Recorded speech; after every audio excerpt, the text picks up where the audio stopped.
नमस्कार दोस्तों, आपका स्वागत है फैंटेसी नॉवल ऑडियो बुक में। आज हम लेकर आए हैं एक रोमांचक और रहस्यमयी कहानी जो आपको कल्पना की एक नई दुनिया में ले जाएगी। शुरू करने से पहले एक महत्वपूर्ण सूचना। इस कहानी के सभी पात्र, स्थान, घटनाएं और नाम पूर्णतः काल्पनिक हैं। इनका किसी वास्तविक व्यक्ति, स्थान या घटना से कोई संबंध नहीं है। यदि कोई समानता पाई जाती है तो वह मात्र संयोग होगी। तो बिना किसी देरी के आइए शुरू करते हैं आज की शानदार कहानी। नोट: यान्यू का अर्थ है धुंध भरी बारिश। सभी लोग आकाश की ओर उस काली आकृति को देख रहे थे। उन्होंने बस इतना देखा कि उस काली आकृति पर एक ठंडी मुस्कान उभर आई थी। फिर उसने ठंडे स्वर में कहा, खैर, मैं तुम्हें 10 सांसों का समय देता हूं। अगर तुमने अपनी जान नहीं ली तो मैं तुम्हें खुद मार डालूंगा। एक सच्चा मर्द मौत को कैसे स्वीकार कर सकता है? मैं तो युद्ध में मरना पसंद करूंगा। अफसोस की बात है कि मैंने अपने सैनिकों को इसमें घसीट लिया। लियू कांगलैन ने अपना सिर उठाकर आकाश में उस काली आकृति को देखते हुए कहा। उसके शरीर के चारों ओर तीव्र युद्ध ऊर्जा जलने लगी। फिर उसका शरीर हवा में उड़ गया। वह अंत तक लड़ने के लिए दृढ़ था। भला वह आत्महत्या करके खुद को कैसे अपमानित कर सकता था? शिव युए की पूरी सेना बेहद दुखी लग रही थी। ये लड़ाई अन्यायपूर्ण थी। चूंकि तुम मरना चाहते हो, मैं तुम्हारा लक्ष्य हासिल करने में तुम्हारी मदद करूंगा, उस काली आकृति ने ठंडे स्वर में कहा। उसने एक बार फिर अपने शरीर के चारों ओर शुद्ध ऊर्जा एकत्रित की। उसमें अपार शक्ति समाहित थी। अत्यधिक क्रोध में मैं बारिश की सीटी जैसी आवाज के नीचे विश्राम करता हूँ।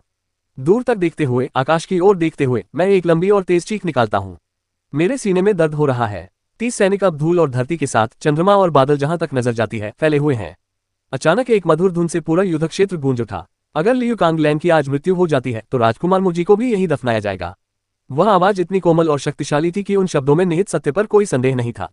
उस काली आकृति के चेहरे पर सम्मान का भाव था और फिर उसने दूर देखते हुए कहा, कौन इतनी पागलपन भरी बातें कहने की हिम्मत करता है? हान मो, क्या तुम्हें लगा था कि जुयू के साधक चले गए हैं? एक आवाज तेजी से उस स्थान के करीब आती हुई सुनाई दी। वह व्यक्ति बहुत दूर से तेजी से आ रहा था। कुछ ही क्षणों बाद आकाश में एक और आकृति दिखाई दी। उस व्यक्ति के नीचे शुद्ध ऊर्जा का एक तैरता हुआ बादल था। वह उस बादल पर पालथी मारकर बैठा था और शांति से अपने सामने रखे वीणा को बजा रहा था। यान यू पिंगशेन, अगर मुझे पता होता तो मैं रेनकोट ले आता। जब हान मो ने उस व्यक्ति को देखा तो वह आश्चर्यचकित रह गया।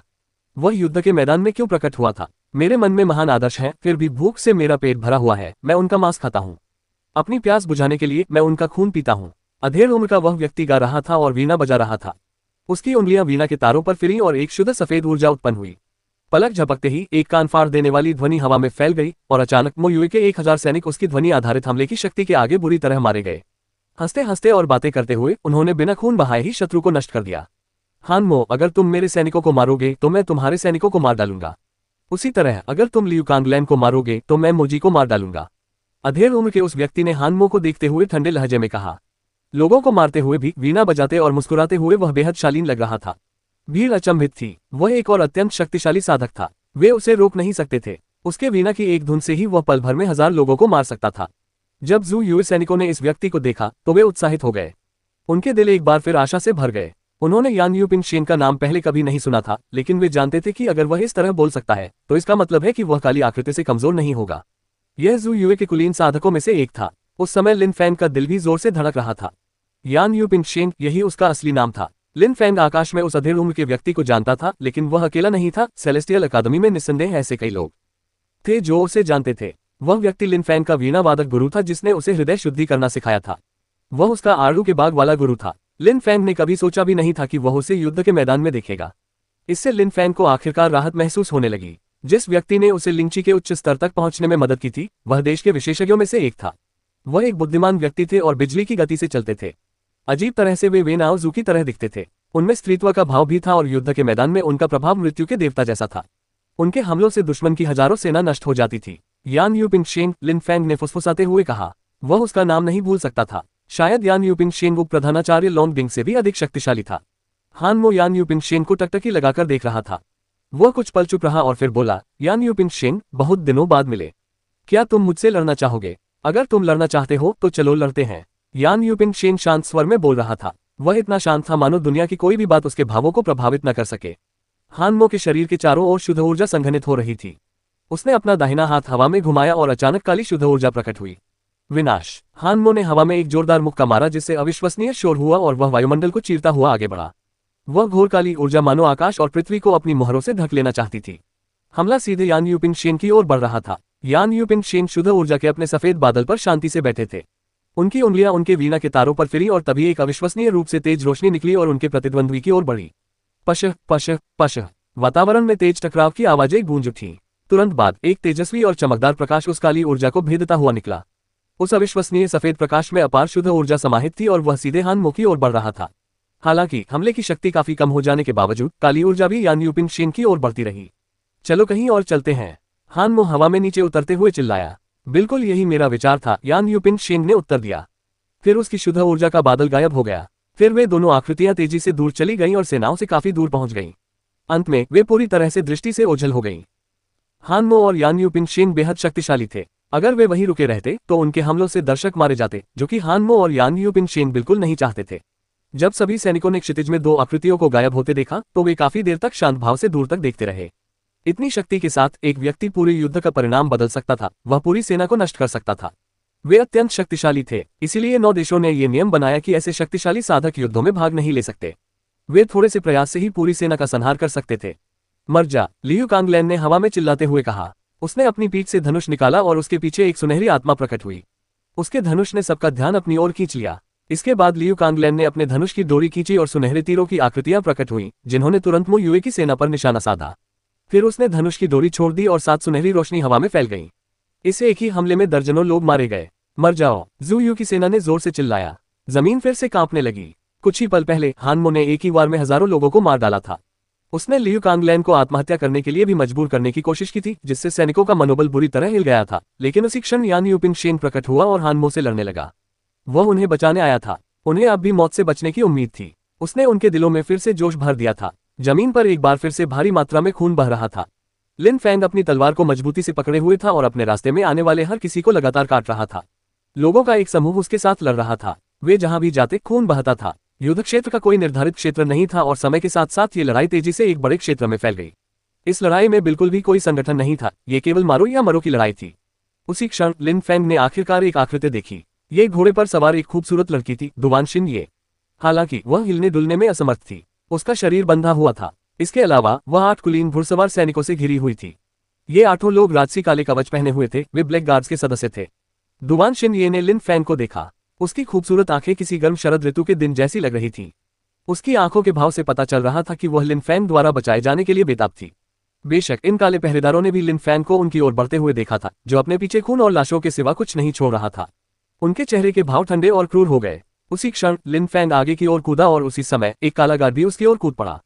पश उद्धरण चिन्ह। लिन फैंग की तलवार से निकलने वाली रोशनी चकाचौंध कर देने वाली थी। काले रक्षक का हाथ हिला। तुरंत बाद लिन फैंग को लगा जैसे कोई तेज नदी उसकी ओर बह रही हो। उसकी तलवार हमलों के भयंकर तूफान के बीच लहरा रही थी। ऐसा शोर हुआ जैसे कोई लहर वातावरण पर टूट पड़ी हो। जब उनके द्वारा छोड़ी गई ऊर्जा आपस में टकराई तो लिन फैंग तुरंत पीछे की ओर उड़ गया। उसने केवल इतना देखा कि वह काला रक्षक तुरंत अपने घोड़े पर वापस आ गया था। फिर उसने लिन फैंग को ठंडी निगाहों से देखा और उसके बाद 8 काले रक्षकों ने अपने घोड़ों को आगे बढ़ाया और राजकुमारी को लेकर चले गए।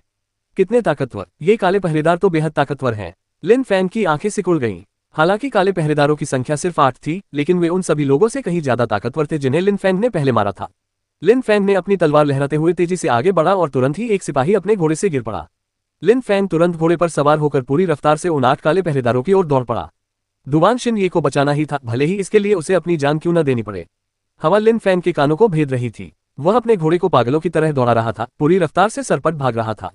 2 साए अपने भाले लहराते हुए दिखाई दिए। वे लिन फैंग को रोकना चाहते थे, लेकिन उन्हें बस एक पल के लिए उसकी तलवार की चमक दिखाई दी। पलक झपकते ही वे दोनों साए जमीन पर गिर पड़े। इस हमले का लिन फैंग की गति पर जरा भी असर नहीं पड़ा। लिन फैंग अभी भी राजकुमारी का पीछा कर रहा था, जबकि वह चारों ओर से भयंकर युद्ध क्षेत्र से घिरा हुआ था और उसके चारों ओर लोग मर रहे थे। लिन फैंग पूरी रफ्तार से घोड़े दौड़ा रहा था। वह लगभग दुवान रेन सीमा से बाहर निकल चुका था। ये 9 आकृतियां बिना किसी हिचकिचाहट के दुवान रेन सीमा से बाहर जाने वाले रास्ते में प्रवेश कर गईं। लिन फैंग भी बिना किसी संकोच के उनके पीछे चल पड़ा। हालांकि दुवान रेन सीमा पहले से ही मो युए के नियंत्रण में थी, लेकिन लिन फैंग ने मो युए सैनिक का कवच पहन रखा था, जिससे वह उन्हीं में से एक लग रहा था। इसलिए कोई भी लिन फैंग पर हमला करने वाला नहीं था। लिन फैंग और उनके पीछे चल रहे लोग भी दुवान रेन सीमा के गलियारे से आसानी से गुजर गए। गलियारे से गुजरने में उन्हें जरा भी समय लगा। गलियारे से बाहर निकलते ही उन्हें दूर दूर तक लाशें ही लाशें दिखाई देने लगीं। जमीन पर पड़ी ये सभी लाशें जू युए सैनिकों की थीं। कितने तेज घोड़े हैं! लिन फैंग का घोड़ा पूरी रफ्तार से दौड़ रहा था, फिर भी वह काले पहरेदारों को पकड़ नहीं पा रहा था। दुवान शिन ये जिस घोड़े पर सवार था वह उनका मार्गदर्शन कर रहा था, लेकिन ये 9 भूरे घोड़े मो युए सैनिकों द्वारा इस्तेमाल किए जाने वाले आम घोड़ों से कहीं ज्यादा तेज थे। हालांकि लिन फैंग ने हार मानने का इरादा नहीं किया था और वह पहले की तरह ही दृढ़ निश्चयी था। वे कुछ घंटों तक उनका पीछा करते रहे। लिन फैंग को पता नहीं था कि उसने कितनी दूरी तय कर ली है। कभी कभी उसे दूर से धुआं दिखाई देता था। उस समय लिन फैंग पहले ही जुयू और मोयू की साझा सीमा पार कर चुका था। उस समय वो मोयू के देश में था। उस समय लिन फैंग जिस घोड़े पर सवार था उसके मुंह के आसपास झाग जमा हुआ था और वह पसीने से तरबतर था। घोड़ा थका हुआ लग रहा था। उस घोड़े में अविश्वसनीय ताकत और फुर्ती थी, लेकिन उस समय वह आगे बढ़ने में असमर्थ था। इतना तेज और फुर्तीला घोड़ा पहले ही थक चुका था। लिन फैंग को पहले ही यह आभास हो चुका था कि वह अपने दुश्मनों के करीब है। जिन आकृतियों का वह पीछा कर रहा था वे अंततः धीमी होने लगी और फिर धीरे धीरे रुक गईं। लिन फैंग ने अचानक लगाम खींचकर घोड़े को रोक दिया। घोड़ा हिनहिनाया और अचानक उसके पैर मुड़ गए और वह गिर गया। जिस समय लिन फैंग लगाम खींच रहा था, घोड़ा पहले ही इतना थक चुका था कि आगे नहीं चल सकता था। उसमें अब आगे बढ़ने की ऊर्जा नहीं बची थी। लिन फैंग घोड़े से कूदकर नीचे उतर गया। उसने अपना सिर उठाया और देखा कि जिन लोगों का वह पीछा कर रहा था वे भी धीरे धीरे पीछे मुड़ रहे थे। अपने घोड़ों पर ही बैठे हुए वे ठंडे भाव से लिन फैंग की ओर देख रहे थे। इन लोगों के पीछे दुवानशिन ये लिन फैंग को निहार रही थी। भले ही उसके बाल बिखरे हुए थे, लेकिन उसका खूबसूरत चेहरा ढका नहीं था और उसके कोमल और नाजुक चेहरे से पता चल रहा था कि वह लिन फैंग के कार्यों से प्रभावित हुई थी। उसका भाव मोहक था। राजकुमारी को जाने दो। लिन फैंग ने अपनी पीठ से लंबी तलवार निकाली। फिर वह धीरे धीरे आगे बढ़ने लगा। उसका चेहरा भावहीन और ठंडा था। उसकी तलवार की नोक जमीन पर घिसट रही थी, जिससे जमीन कटकर एक निशान छोड़ रही थी। राजकुमार ने हमें उसे जिंदा पकड़ने का आदेश दिया है, काले रंग के एक पहरेदार ने उदासीनता से कहा। लिन फैंग स्तब्ध रह गया। आखिर राजकुमार उसे जिंदा पकड़ना चाहता था। राजकुमार स्पष्ट रूप से मोजी था। क्या ऐसा हो सकता है कि उसने सब कुछ पहले से ही योजना बना रखा था और राजकुमारी को साथ लेकर दूर भागने के लिए इन सैनिकों को भेजा था ताकि लिन फैंग उनका पीछा करे? पिछली बार हमें उसकी जान बख्शनी पड़ी, ये बहुत बुरा हुआ। हम बस राजकुमारी को जिंदा ही ले जा सके। राजकुमार बहुत दयालु हैं, उनमें से एक आदमी ने कहा। उसका चेहरा साफ दिख रहा था। हालांकि वह बहुत बुरा नहीं था, फिर भी उसका चेहरा लंबी दाढ़ी से ढका हुआ था। इसके अलावा लिन फैंग को इस बात पर आश्चर्य हुआ कि दुवानशिन ये के साथ आए 8 लोग काले रक्षक थे, लेकिन उनके हेलमेट सामान्य हेलमेट से अलग थे। उनमें से 4 लोगों ने हेलमेट पहन रखा था जिससे उनकी आंखें छोड़कर उनका पूरा चेहरा ढका हुआ था। बाकी 4 लोगों ने हेलमेट पहन रखे थे जिनसे उनके चेहरे पूरी तरह ढके नहीं थे। अभी अभी बोलने वाला व्यक्ति भी उन्हीं लोगों में से एक था जिसने हेलमेट पहन रखा था और जिससे उसका चेहरा भी पूरी तरह ढका नहीं था। फुकियोगा, भले ही हम उसे मार न सके, लेकिन हम उसे सबक जरूर सिखा सकते हैं। हम अब भी बेहद क्रूर हो सकते हैं, दूसरे व्यक्ति ने कहा। फुकियोगा चौंक गया। उसके चेहरे पर एक शैतानी मुस्कान आ गई। फिर उसका घोड़ा लिन फैंग की ओर चलने लगा। क्या आप जानते हैं कि हम चारों की क्या हैसियत है? फुकियोगा ने ठंडे स्वर में पूछा। चारों बेवकूफ, लिन फैंग ने उदासीन स्वर में उत्तर दिया। उसे कैसे पता होता कि फुकियोगा और बाकी लोग कौन थे? बेवकूफ, फुकियोगा ने ठंडी मुस्कान के साथ कहा। तुम्हें एहसास होगा कि हम पर हमला करके तुमने कितनी बड़ी मूर्खता की है। हम सब ब्लैक गार्ड लेफ्टिनेंट हैं। हम युद्ध के मैदान में सैनिकों का नेतृत्व कर रहे थे, लेकिन तुम्हारी वजह से और तुम्हारे द्वारा रचे गए उस जाल के कारण राजकुमार ने हमें वहां से जाने और तुम्हें जिंदा पकड़ने का आदेश दिया। तुम्हें खुद पर गर्व होना चाहिए। लेफ्टिनेंट, लिन फैंग हैरान रह गया। उसी की वजह से उन्होंने राजकुमारी को चारा बनाकर 4 लेफ्टिनेंट भेजे थे।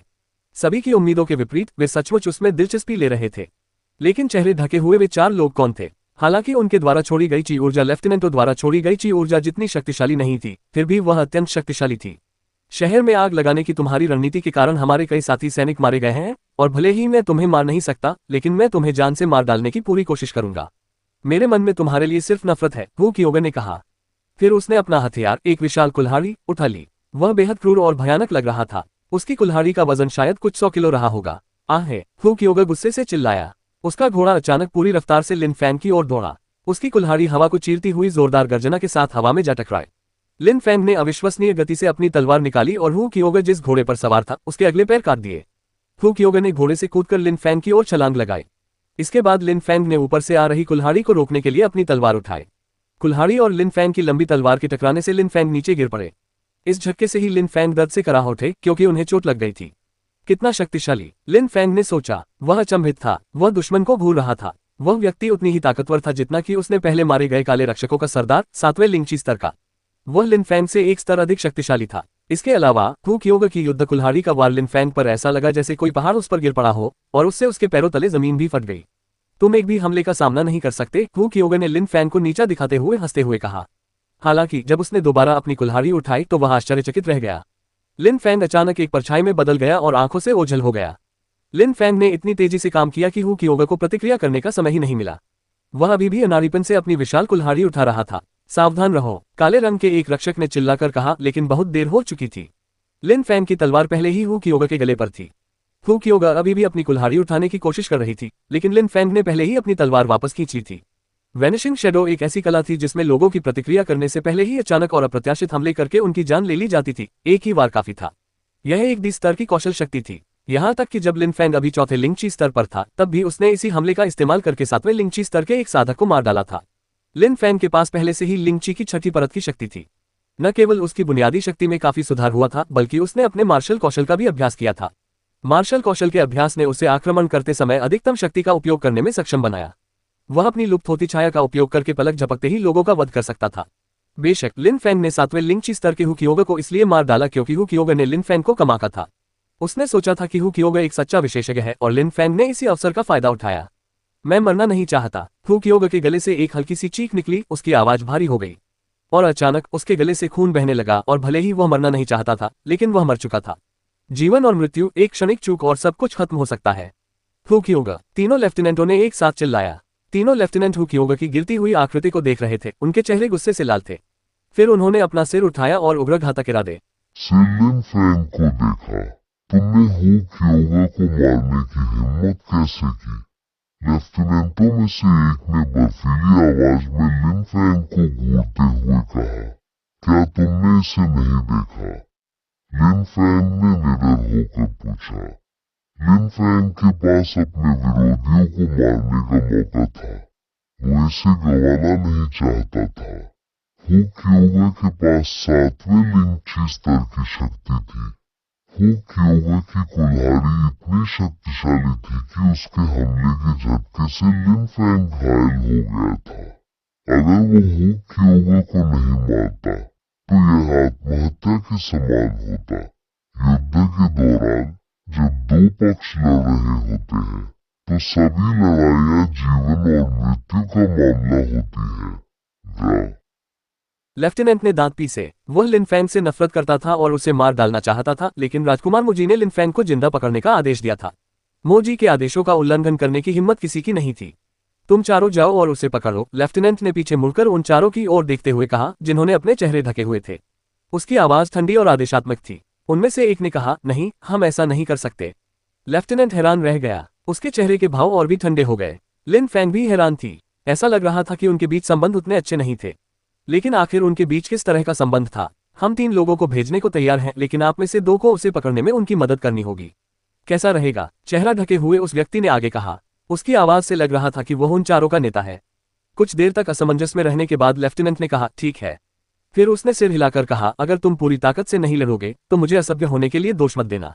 चेहरे ढके हुए ये 5 लोग, 2 लेफ्टिनेंट और 3 काले गार्ड, लिन फैंग की ओर बढ़े। जब इन लोगों ने अपनी शक्ति और सामर्थ्य का प्रयोग किया तो लिन फैंग को घुटन महसूस हुई। कितने शक्तिशाली! ये सभी लोग लिंगची की 7वीं परत तक पहुंच चुके थे। गंभीर भाव से देखते हुए लिन फैंग की आंखें धीरे धीरे काली पड़ गईं। उनकी आंखें ठंडी और भावहीन हो गईं। ऐसा प्रतीत होता था मानो वह अपने आसपास की हर चीज को नियंत्रित कर सकता हो। वह हर चीज को स्पष्ट रूप से देख सकता था, यहाँ तक कि हवा में सरसराते प्रत्येक पत्ते को भी। 7वीं लिंगची परत के 5 शक्तिशाली साधकों का सामना करते हुए लिन फैंग पूरी तरह से एकाग्र था।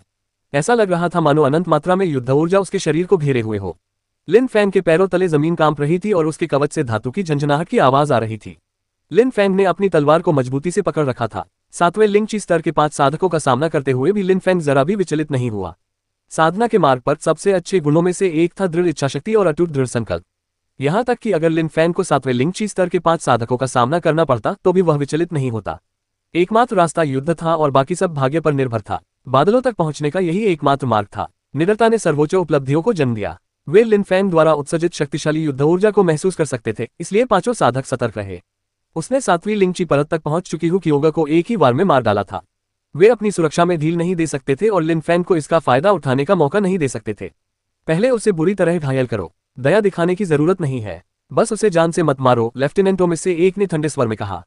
उनके घोड़े हिनहिनाते हुए लिन फैंग की ओर दौड़े। वे सभी एक साथ लिन फैंग पर हमला कर रहे थे। लिन फैंग का शरीर पलक झपकते ही एक परछाई की तरह पीछे हट गया और हमलों से बच गया। ये 5 लोग आगे बढ़ते रहे और अचानक लिन फैंग की आकृति बिना किसी निशान के गायब हो गई। असंभव! ये 5 साधक अचंभित रह गए। वहां केवल एक धुंधली काली रोशनी थी जो किसी प्रेत जैसी लग रही थी। उसी क्षण उनके मन में खतरे का एहसास हुआ। उसके पास एक छाया आत्मा है। परिस्थिति को बदलने में असमर्थ वे 5 लोग अपने दिलों में खेद लिए उस प्रेत की ओर दौड़ते रहे। डार्क शैडो, मर जा! एक हल्की सी आवाज वातावरण में गूंजी और खून हवा में फैल गया। परछाई 2 काले पहरेदारों के पास से गुजरी और तुरंत बाद लिन फैंग फिर से दिखाई देने लगा।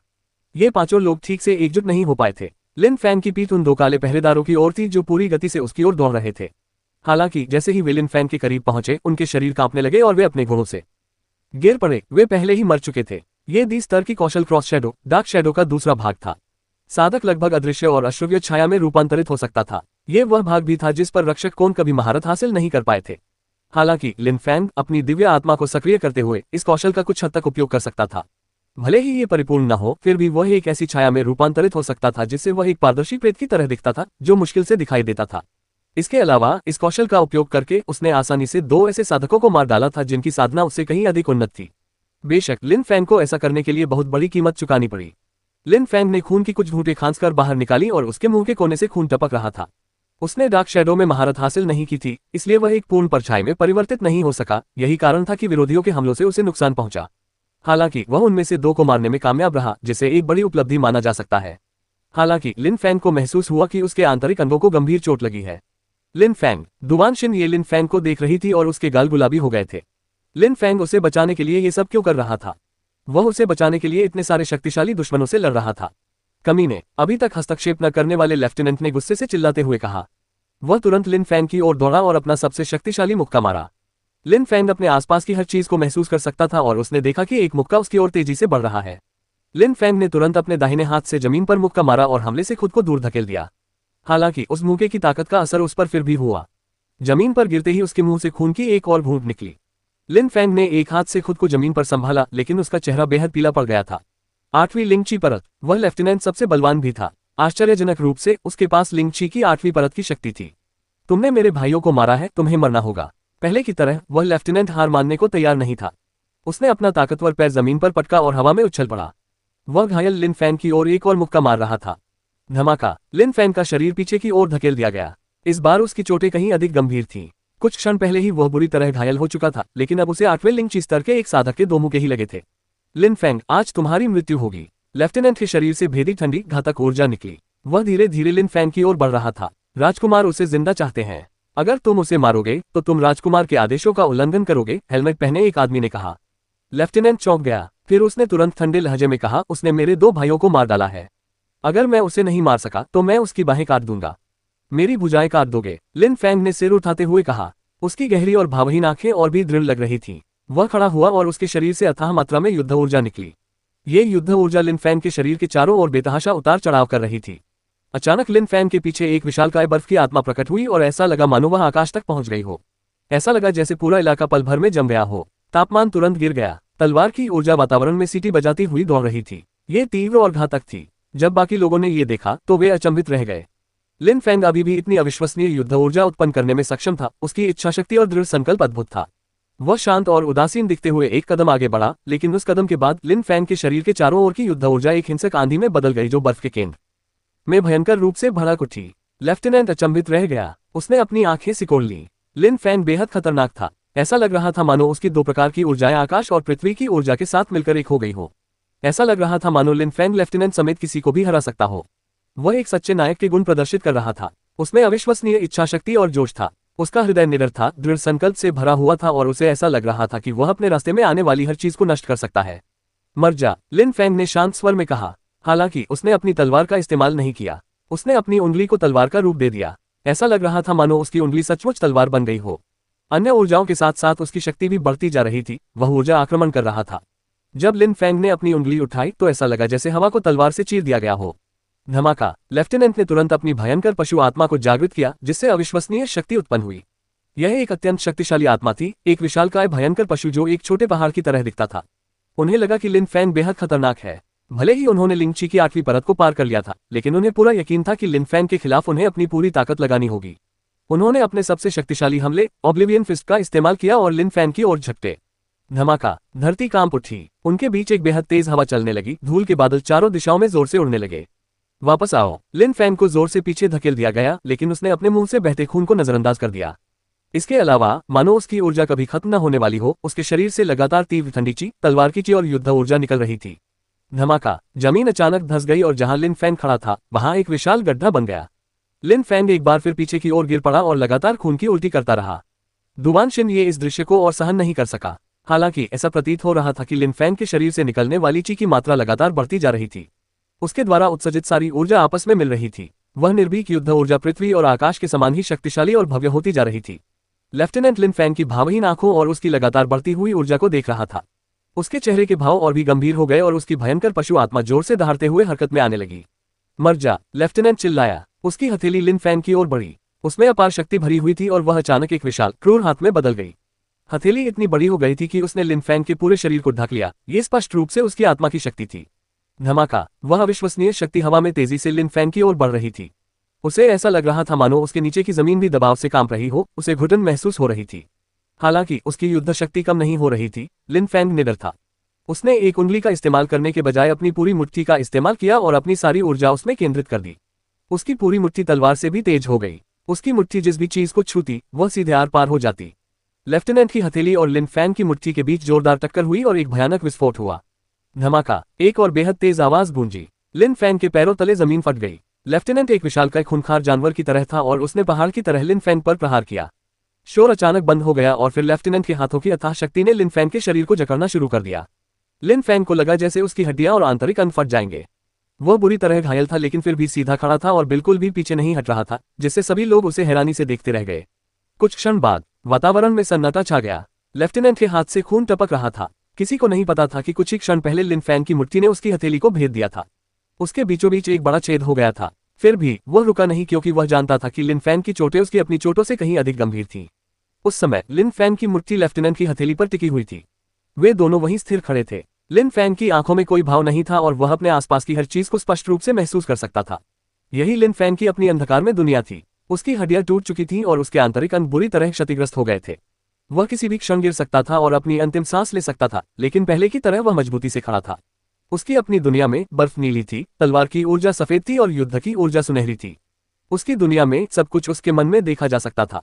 वह दुनिया से ताकत उधार ले सकता था और उसका इस्तेमाल और भी अधिक शक्तिशाली हमले करने में मदद के लिए कर सकता था। इस विधि का उपयोग करते हुए ऊर्जा आक्रमण उनकी सबसे बड़ी उपलब्धि थी। वे विभिन्न प्रकार की ऊर्जाओं को आपस में मिलाकर और भी अधिक शक्तिशाली बना सकते थे। आश्चर्यजनक रूप से मिश्रित ऊर्जाओं से प्रत्येक आक्रमण एकल ऊर्जा की भारी मात्रा का उपयोग करने की तुलना में कहीं अधिक शक्तिशाली हो सकता था। हालांकि चाहे वो बलपूर्वक किए गए हमले हो या ऊर्जा से, वे सभी बाहरी दुनिया से अवशोषित किए गए थे। वे लिन फैंग के नहीं थे और उनकी अपनी शक्ति में गिने नहीं जाते थे। वे केवल ऐसे उपकरण थे जिनका उपयोग वह अपनी शक्ति को नियंत्रित करने के लिए कर सकता था। उन्हें समझने की आवश्यकता थी और वे एक सीमित शक्ति का प्रतिनिधित्व करते थे। अपनी ही दुनिया के बीच में लिन फैंग को अपनी खुद की ताकत का इस्तेमाल करना पड़ा। लिन फैंग की दुनिया में तीनों रंग घूम रहे थे और आपस में मिल रहे थे। उसी समय लिन फैंग के शरीर के चारों ओर न तो बर्फ थी, न तलवार की ऊर्जा और न ही जलती हुई युद्ध ऊर्जा। उस क्षण वह एक साधारण व्यक्ति की तरह दिख रहा था जो साधना भी नहीं करता था। उसमें बिल्कुल भी कोई असाधारण बात नहीं थी। अपनी जरूरत की हर चीज खरीदें और देखें। अपनी जरूरत की हर चीज खरीदें और देखें। अपनी जरूरत की हर चीज खरीदें। AliExpress ऐप खोलें। छूट और मुफ्त शिपिंग के साथ बेहतरीन डील पाएं। AliExpress से खरीदें। हालांकि देखने में बेहद सामान्य होने के बावजूद इसमें कुछ रहस्यमय था, कुछ ऐसा जो किसी दिव्य रहस्य जैसा प्रतीत होता था। लिन फैंग का शरीर आकाश और पृथ्वी से शुद्ध ऊर्जा को अवशोषित कर रहा था और वह शुद्ध ऊर्जा उसके शरीर की हर कोशिका में समाहित हो रही थी। लिन फैंग की हड्डियां, मांस और मांसपेशियां लगातार मजबूत हो रही थीं। उसका पूरा कंकाल चटकने की आवाजें निकाल रहा था, मानो वह टूटी हुई अवस्था से खुद को फिर से जोड़ने की कोशिश कर रहा हो। किसी व्यक्ति द्वारा अपनाए गए साधना के मार्ग से उसका पूरा भाग्य बदल सकता है। इस तरह का बदलाव किसी व्यक्ति की ताकत से नहीं आता। साधना के माध्यम से साधक की हड्डियों, मांस और मांसपेशियों में बदलाव करके शरीर को व्यक्ति की इच्छा के अनुसार अधिक उपयुक्त और मजबूत बनाया जा सकता है। हड्डियां शरीर को मजबूत बना सकती हैं और एक मजबूत शरीर के लिए आधार बन सकती हैं। मांस और मांसपेशियों को मजबूत किया जा सकता है और रक्त वाहिकाओं को बेहतर बनाया जा सकता है। किसी व्यक्ति का स्वभाव ही एकमात्र ऐसी चीज थी जो मन और आत्मा की शक्ति को मजबूत कर सकती थी। साधक की प्रशिक्षण विधि और क्रियाओं से व्यक्ति का स्वभाव प्रभावित होता है और यह निरंतर परिवर्तन का विषय भी होता है। शरीर को मजबूत बनाने के लिए हड्डियों को भी लगातार मजबूत होना और विकसित होना आवश्यक होता है। इस तरह के बदलाव के लिए क्षति आवश्यक थी। हड्डियां मजबूत होने से पहले टूटनी जरूरी थी। कमजोर मांस को लचीला बनने से पहले नष्ट होना जरूरी था। शरीर के टूटने के बाद वह और मजबूत हो सकता था, लेकिन ये केवल साधना के दौरान ही संभव था, युद्ध में नहीं। ऐसा लग रहा था मानो लिन फैंग ने नियम ही बदल दिए हो। वह केवल छठे लिंची स्तर तक ही पहुंचा था और बाहरी चोटों के कारण उसकी हड्डियां टूट गई थी। ये साधना के दौरान नहीं, बल्कि युद्ध में हुआ था। हालांकि लिन फैंग साधना को बेहतर ढंग से समझने और अपने शरीर को मजबूत करने के लिए बाहरी शक्तियों का उपयोग कर रहा था। उसकी हड्डियां टूटी हुई थी, फिर भी वह खड़ा था। वहां मौजूद लोग अचंभित थे। उनके दिल की धड़कनें तेज हो रही थीं। उन्हें महसूस हो रहा था कि लिन फैंग बदल गया है, लेकिन वे यह नहीं बता पा रहे थे कि उसमें क्या बदलाव आया है। वह अभी भी पहले जैसा ही लग रहा था। उसका स्वभाव पूरी तरह बदल गया था। उस क्षण ऐसा लग रहा था मानो लिन फैंग, आकाश और पृथ्वी सब पूर्ण सामंजस्य में हो। ऐसा लग रहा था मानो उसका असली स्वरूप अंततः प्रकट हो गया हो। उस क्षण लिन फैंग बेहद खतरनाक लग रहा था। उसके सामने लड़ रहे लेफ्टिनेंट को स्पष्ट बढ़त हासिल थी, लेकिन उसे एक भयानक आशंका सता रही थी, मानो वह बड़े खतरे में हो। असुरक्षा की उस भावना ने उसे तुरंत कार्रवाई करने के लिए प्रेरित किया। उसने एक विशाल खूंखार जानवर की तरह अपना पैर जमीन पर पटका। जमीन हिल गई और धूल का बादल हवा में उठ उठा। लेफ्टिनेंट ने अपना सिर उठाया और पागलों की तरह लिन फैंग की ओर दौड़ा। तभी एक विशालकाय हथेली फिर प्रकट हुई और लिन फैंग की ओर बढ़ी। लिन फैंग ने अपना हाथ थोड़ा सा हिलाया और तुरंत मायावी हथेली की ओर वार किया। टक्कर से तेज रोशनी हवा में फैल गई। रोशनी गायब होते ही खून की गंध हवा में फैल गई। एक हाथ कटकर हवा में उड़ गया था। इसके तुरंत बाद एक बेहद तेज और दर्दनाक चीख सुनाई दी। आह है, मेरा हाथ। कुछ ही क्षणों बाद लेफ्टिनेंट को एहसास हुआ कि उसका हाथ गायब है। उसने अपनी बाईं कलाई पर नजर डाली, लेकिन वहां हाथ नहीं था और केवल खून की एक धारा बह रही थी। उसके चेहरे पर भयावह भाव छा गए। ये कैसे संभव था? यहाँ तक कि 7वें लिंची स्तर के अधिकांश हथियार चलाने वाले साधक भी उसकी त्वचा पर खरोंच तक नहीं ला सकते थे। उसकी भयंकर पशु आत्मा अत्यंत शक्तिशाली थी। अपनी पशु आत्मा का प्रयोग करते समय उसकी आक्रमण और रक्षात्मक क्षमताएं अविश्वसनीय रूप से उच्च थीं। फिर भी उस क्षण उसका हाथ आसानी से कट गया। उसे ये भी नहीं पता था कि वह चमकदार और तेजस्वी प्रकाश कहां से आया था। लिन फैन के हाथों में बिल्कुल भी हथियार नहीं थे। बाकी लोग भी लिन फैन को घूर रहे थे। वे आश्चर्यचकित थे। कुछ क्षण पहले जो तेज और चमकीला प्रकाश दिखाई दे रहा था वह लिन फैन का हाथ था। उस क्षण लिन फैन अब साधारण नहीं दिख रहा था। वह वहां खड़ा था और उसका पूरा शरीर एक तलवार में परिवर्तित हो गया प्रतीत हो रहा था, एक अत्यंत भयानक तलवार में। उसका शरीर तलवार था और उसकी तलवार उसका शरीर थी। वह तेज और तेजस्वी प्रकाश उसके हाथ से निकला था क्योंकि उसका पूरा शरीर ही तलवार था। तलवारों का संयोजन। भीड़ अचंभित रह गई। वास्तव में ये तलवार शक्ति के स्तरों में से एक था, तलवार और शरीर का संयोजन। लिन फैंग ने शक्तियों के संबंध में महारत के एक और स्तर को पार कर लिया था। लिन फैंग के पास केवल छठे लिंगची स्तर की शक्ति थी, लेकिन वह आश्चर्यजनक रूप से जुवानची स्तर के कुछ रहस्यों को समझ सकता था, जिन्हें जुवानची स्तर के कुछ साधक भी नहीं समझ पाते थे। उसकी स्वाभाविक प्रतिभा और बुद्धिमत्ता असाधारण थी। काटो, लिन फैंग ने धीमी आवाज में कहा। लिन फैंग ने अपना हाथ फिर उठाया। लेफ्टिनेंट अपने दूसरे हाथ से अपनी कलाई के कटे हुए हिस्से को ढके हुए था और अचानक डर से कांपने लगा। वह पीछे हटना चाहता था, लेकिन बहुत देर हो चुकी थी। रहस्यमय तेज रोशनी फिर उठी और बिजली की तरह लेफ्टिनेंट के गले को चीर गई। उसका चेहरा अचानक सख्त हो गया और वह तुरंत गिर पड़ा। लिंगची की 8वीं परत का एक साधक मर गया। लिन फैंग ने अपनी ताकत से 7वें लिंग क्यू स्तर के 3 साधकों के साथ साथ 8वें लिंग क्यू स्तर के एक साधक को भी मार डाला था। उन 8 अश्वेत गार्डों में से एक लेफ्टिनेंट और 3 ऐसे लोग बचे थे जिनके चेहरे ढके हुए थे। लिन फैंग ने पीछे मुड़कर देखा और राजकुमारी के बगल में खड़े एक व्यक्ति को देखा जिसका चेहरा ढका हुआ था। वह व्यक्ति तुरंत एक तरफ हट गया और लिन फैंग के लिए रास्ता बना दिया। फिर उसने कहा, राजकुमारी आपकी है। लिन फैंग स्तब्ध रह गया। वह राजकुमारी की ओर बढ़ा और उस व्यक्ति को देखा जिसका चेहरा ढका हुआ था, और उसने देखा कि वह बचे हुए 3 लोगों की ओर बढ़ रहा है। तुम उसे नहीं मारोगे? अंतिम बचे लेफ्टिनेंट ने ठंडे स्वर में उस व्यक्ति की ओर देखते हुए पूछा जिसका चेहरा ढका हुआ था। हम सिर्फ 4 लोग हैं। अगर हम सब मिलकर भी हमला करें तो भी जीतने की संभावना बहुत कम है। चेहरा ढके हुए उस आदमी ने लेफ्टिनेंट की ओर बढ़ते हुए कहा। फिर वह अचानक एक परछाई में बदल गया, अपने घोड़े से कूदा और आखिरी बचे लेफ्टिनेंट की ओर दौड़ पड़ा। उसके हाथ से एक बेहद तेज हवा निकली और लेफ्टिनेंट की छाती से टकराए। लेफ्टिनेंट का दिल जोर से धड़कने लगा। उस हमले में उनके आंतरिक अंगों को इतना नुकसान पहुंचा था कि उनकी मरम्मत संभव नहीं थी। लेफ्टिनेंट कुछ कहना ही चाहता था कि तभी उसने नकाबपोश आदमी को अपने ऊपर अंतिम हमला करते देखा। लेफ्टिनेंट अपने घोड़े से गिर पड़ा और उसकी मौत हो गई। लिन फैंग आश्चर्यचकित दिख रहा था। हेलमेट से अपना चेहरा ढके हुए बाकी 2 लोग भी लिन फैंग को देख रहे थे। उनकी आंखों में एक अजीब सी चमक थी। लिन फैंग, हम तीनों तुमसे नहीं लड़ेंगे। तुम जा सकते हो, उनमें से एक ने ठंडी आवाज में कहा। वे सभी एक साथ लिन फैंग के रास्ते से हट गए। आप लोग मेरे फैसले से सहमत हैं ना? बाकी दोनों चुप रहे और तुरंत सिर हिलाकर सहमति जताए। चलो चले, आदमियों के सरदार ने कहा। तुरंत ही वे मुड़कर चले गए। उन्होंने देखा कि लिन फैंग उन्हें रोकने का इरादा नहीं रखता। उनके घोड़े हिनहिनाए और वे लिन फैंग के मन बदलने के डर से पूरी रफ्तार से भाग निकले। लेकिन जब वे दोनों समूह के नेता के पास पहुंचे तो एक प्रचंड ऊर्जा उनके शरीरों से टकराए। गरज की आवाज पूरे वातावरण में गूंज उठी और दोनों काले पहरेदारों के मुंह से खून बहने लगा। इसके तुरंत बाद उस शक्तिशाली ऊर्जा का एक और प्रहार पीछे से उन पर पड़ा। उनका शरीर स्तब्ध रह गया। उन्होंने अपनी ऊर्जा को मुक्त करके दूर हटने की कोशिश की, लेकिन बहुत देर हो चुकी थी। जिस क्षण उन्होंने खुद को दूर हटाने का प्रयास किया, उसी क्षण एक घातक हाथ के प्रहार ने दोनों की छाती को भेद दिया और पल भर में उनकी मृत्यु हो गई। लिन फैंग और डुआनशिन ये आश्चर्यचकित रह गए। वे धीरे धीरे मुड़े और अंतिम बचे हुए काले रक्षक को देखने लगे। उन्होंने बस इतना देखा कि वह उनकी ओर बढ़ रहा है। जब वह लिन फैंग और डुआनशिन ये के सामने पहुंचा तो उसने कहा, लिन फैंग, यद्यपि तुम इस नाजुक समय में मजबूत हो गए हो, लेकिन अब तुम बहुत कमजोर हो और ज्यादा देर तक लड़ नहीं सकते। मैं तुम्हें सलाह देता हूं कि तुम आगे की परेशानी से बचने के लिए कहीं आराम करो। लिन फैंग ने अपनी आंखें सिकुड़ी। वह जानता था कि उस समय वह बहुत कमजोर था। वास्तव में भले ही लिन फैंग की टूटी हड्डियां धीरे धीरे जुड़ने लगी थीं और वह अपनी तलवार से जुड़ सकता था, फिर भी उसकी हड्डियां पूरी तरह से ठीक नहीं हुई थीं। इसके अलावा उसके आंतरिक अंगों को भी गंभीर क्षति पहुंची थी। लिन फैंग अच्छी तरह समझता था कि वह अब लड़ने की स्थिति में नहीं है। जब उसने देखा कि वह आदमी उसे मारे बिना जाना चाहता है तो उसे लगा कि वह सचमुच बहुत कमजोर है। इसके अलावा लिन फैंग को यह समझ नहीं आ रहा था कि वह व्यक्ति उसकी मदद करने के लिए क्यों तैयार था। वह व्यक्ति आखिर कौन है? वह काले गार्डों के साथ क्यों था? तुम कौन हो? लिन फैंग ने पूछा। तुम्हें यह जानने की जरूरत नहीं है कि मैं कौन हूँ, लिन फैंग। तुम में दृढ़ संकल्प और दृढ़ इच्छा शक्ति है, तुम निडर हो, ये गुण तुम्हारे हृदय में गहराई से बसे हुए हैं और इन्हीं गुणों के कारण तुम आज इस मुकाम पर हो। हर कोई ऐसा नहीं हो सकता, बहुत से लोग मृत्यु से डरकर चुपचाप पीड़ा सहना पसंद करते हैं। उस व्यक्ति ने लिन फैंग के प्रश्न का उत्तर दिए बिना कहा। लिन फैंग, हमारे दोनों देशों के बीच का ये युद्ध उतना आसान नहीं है जितना तुम समझते हो। पर्दे के पीछे हम महज मोहरे हैं, कुछ भी नहीं। वे किसी भी समय अपनी इच्छा पूरी करने के लिए हमें बलि चढ़ा देंगे, जैसे कोई जंगली जानवर। इस बार तुमने जोखिम उठाया, लेकिन यह व्यर्थ था क्योंकि राजकुमारी को कुछ नहीं होने वाला था। हेलमेट पहने हुए उस व्यक्ति ने कहा, जिसका चेहरा अभी भी ढका हुआ था। उसकी दिखाई देने वाली आंखें लिन फैंग को देख रही थीं और उनमें सच्चाई झलक रही थी। जिस रास्ते से आए हो उसी रास्ते से वापस मत लौटना। मो युए की पूरी सेना युद्ध में नहीं मरेगी, या कम से कम मोजी तो नहीं मरेगा। उनके मो युए वापस आने का इंतजार करो, फिर तुम जू युए लौट जाना। अंत में मेरी यही कामना है कि तुम यूनहाई संप्रदाय को फिर से खड़ा करो। जब उस आदमी ने बोलना समाप्त किया तो वह मुड़ा और पूरी गति से घोड़े दौड़ाकर चला गया। उसकी परछाई धीरे धीरे क्षितिज पर ओझल हो गई। लिन फैंग पीछे से उस आकृति को देख रहा था और उसकी आंखों में चमक उठ रही थी। उसके मन में हजारों विचार कौंध रहे थे। क्या हम यूनहाई संप्रदाय को फिर से खड़ा कर पाएंगे? लिन फैंग ने धीमी आवाज में दोहराया। उस व्यक्ति ने कहा था कि लिन फैंग दृढ़ निश्चयी और निडर है। ये मूल्य उसके हृदय में गहराई से बसे हुए हैं और कई लोग अपनी जान के डर से चुपचाप पीड़ा सहते हैं। शायद वह व्यक्ति खुद के बारे में बात कर रहा था, जो अपनी जान बचाने के लिए चुपचाप पीड़ा सह रहा था।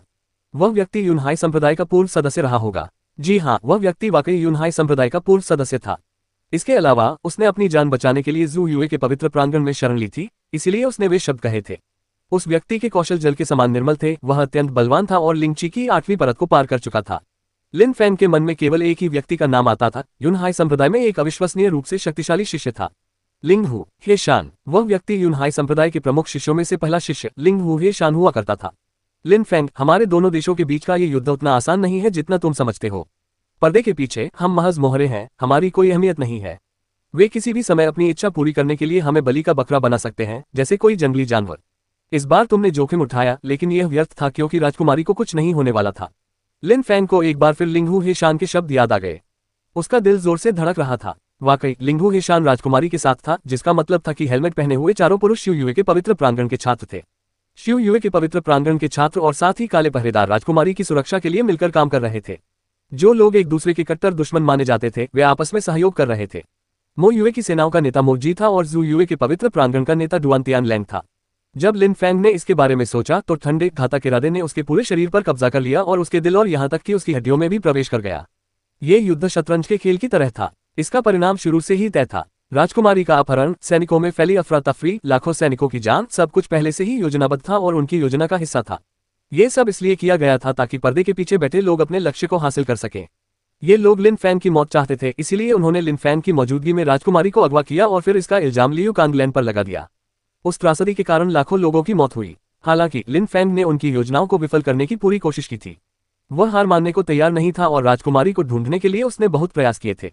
लेकिन क्या वाकई यह सब करना सार्थक था? सौभाग्य से लिन फैंग की मृत्यु नहीं हुई थी। युद्ध के दौरान उन्हें ज्ञान प्राप्त हुआ और उन्होंने तलवारों को संयोजित करने की कला में महारत हासिल कर ली थी। अब वे पहले से कहीं अधिक शक्तिशाली थे। लिन फैंग चुपचाप वहीं खड़ा रहा। अंत में वह हिला और गहरी सांस ली। उसके सारे विचार धुएं की तरह गायब हो गए। लिन फैंग का अंतरात्मा साफ था और वह अपने सिद्धांतों पर अडिग रहा। यही काफी था। उस साजिश और उसकी जान लेने की योजना ने वास्तव में उसे और मजबूत बनने में मदद की थी। उनकी साधना का मार्ग उन्हें आकाश तक पहुंचने और उनके रास्ते में आने वाली किसी भी साजिश या षड्यंत्र को नष्ट करने में सक्षम बनाएगा। लिन फैंग ने मुड़कर दुआन शिनये को ठंडी और उदासीन निगाहों से देखा। उसका चेहरा बिल्कुल भावहीन था, मानो वह किसी अजनबी को देख रहा हो। लिन फैंग का चेहरा देखकर दुआन शिनये ने कहा, लिन फैंग। लिन फैंग के ठंडे चेहरे को देखकर दुआन शिनये का दिल तेजी से धड़कने लगा। उसने बस लिन फैंग को अपना हाथ उठाते हुए देखा और पलक झपकते ही उसके शरीर को जकड़ने वाली लताएं कट गईं। जब उसने अपना काम खत्म कर लिया तो लिन फैंग मुड़कर चला गया और आश्चर्यजनक रूप से डुआन शिनये को नजरअंदाज कर दिया। शुरू में वह एक अच्छी इंसान थी और राजधानी के अंदर सुरक्षित थी, लेकिन क्योंकि उसने युद्ध के मैदान में आने का फैसला किया, इसलिए लाखों लोगों को मरना पड़ा। लिन फैंग खुद उसे बचाने की कोशिश में बाल बाल बचा था। लिन फैंग, मुझे पता नहीं था, दुआन शिनये ने धीमी आवाज में कहा। उसकी आंखें नम थीं। उसने लिंगहू हेशान की बातें सुनी थी और स्पष्ट रूप से वह सब कुछ समझ गई थी। वह ये भी जानती थी कि उस समय लिन फैंग क्या सोच रहा था। राजकुमारी होने के नाते उसने इस षड्यंत्र में अहम भूमिका निभाई थी।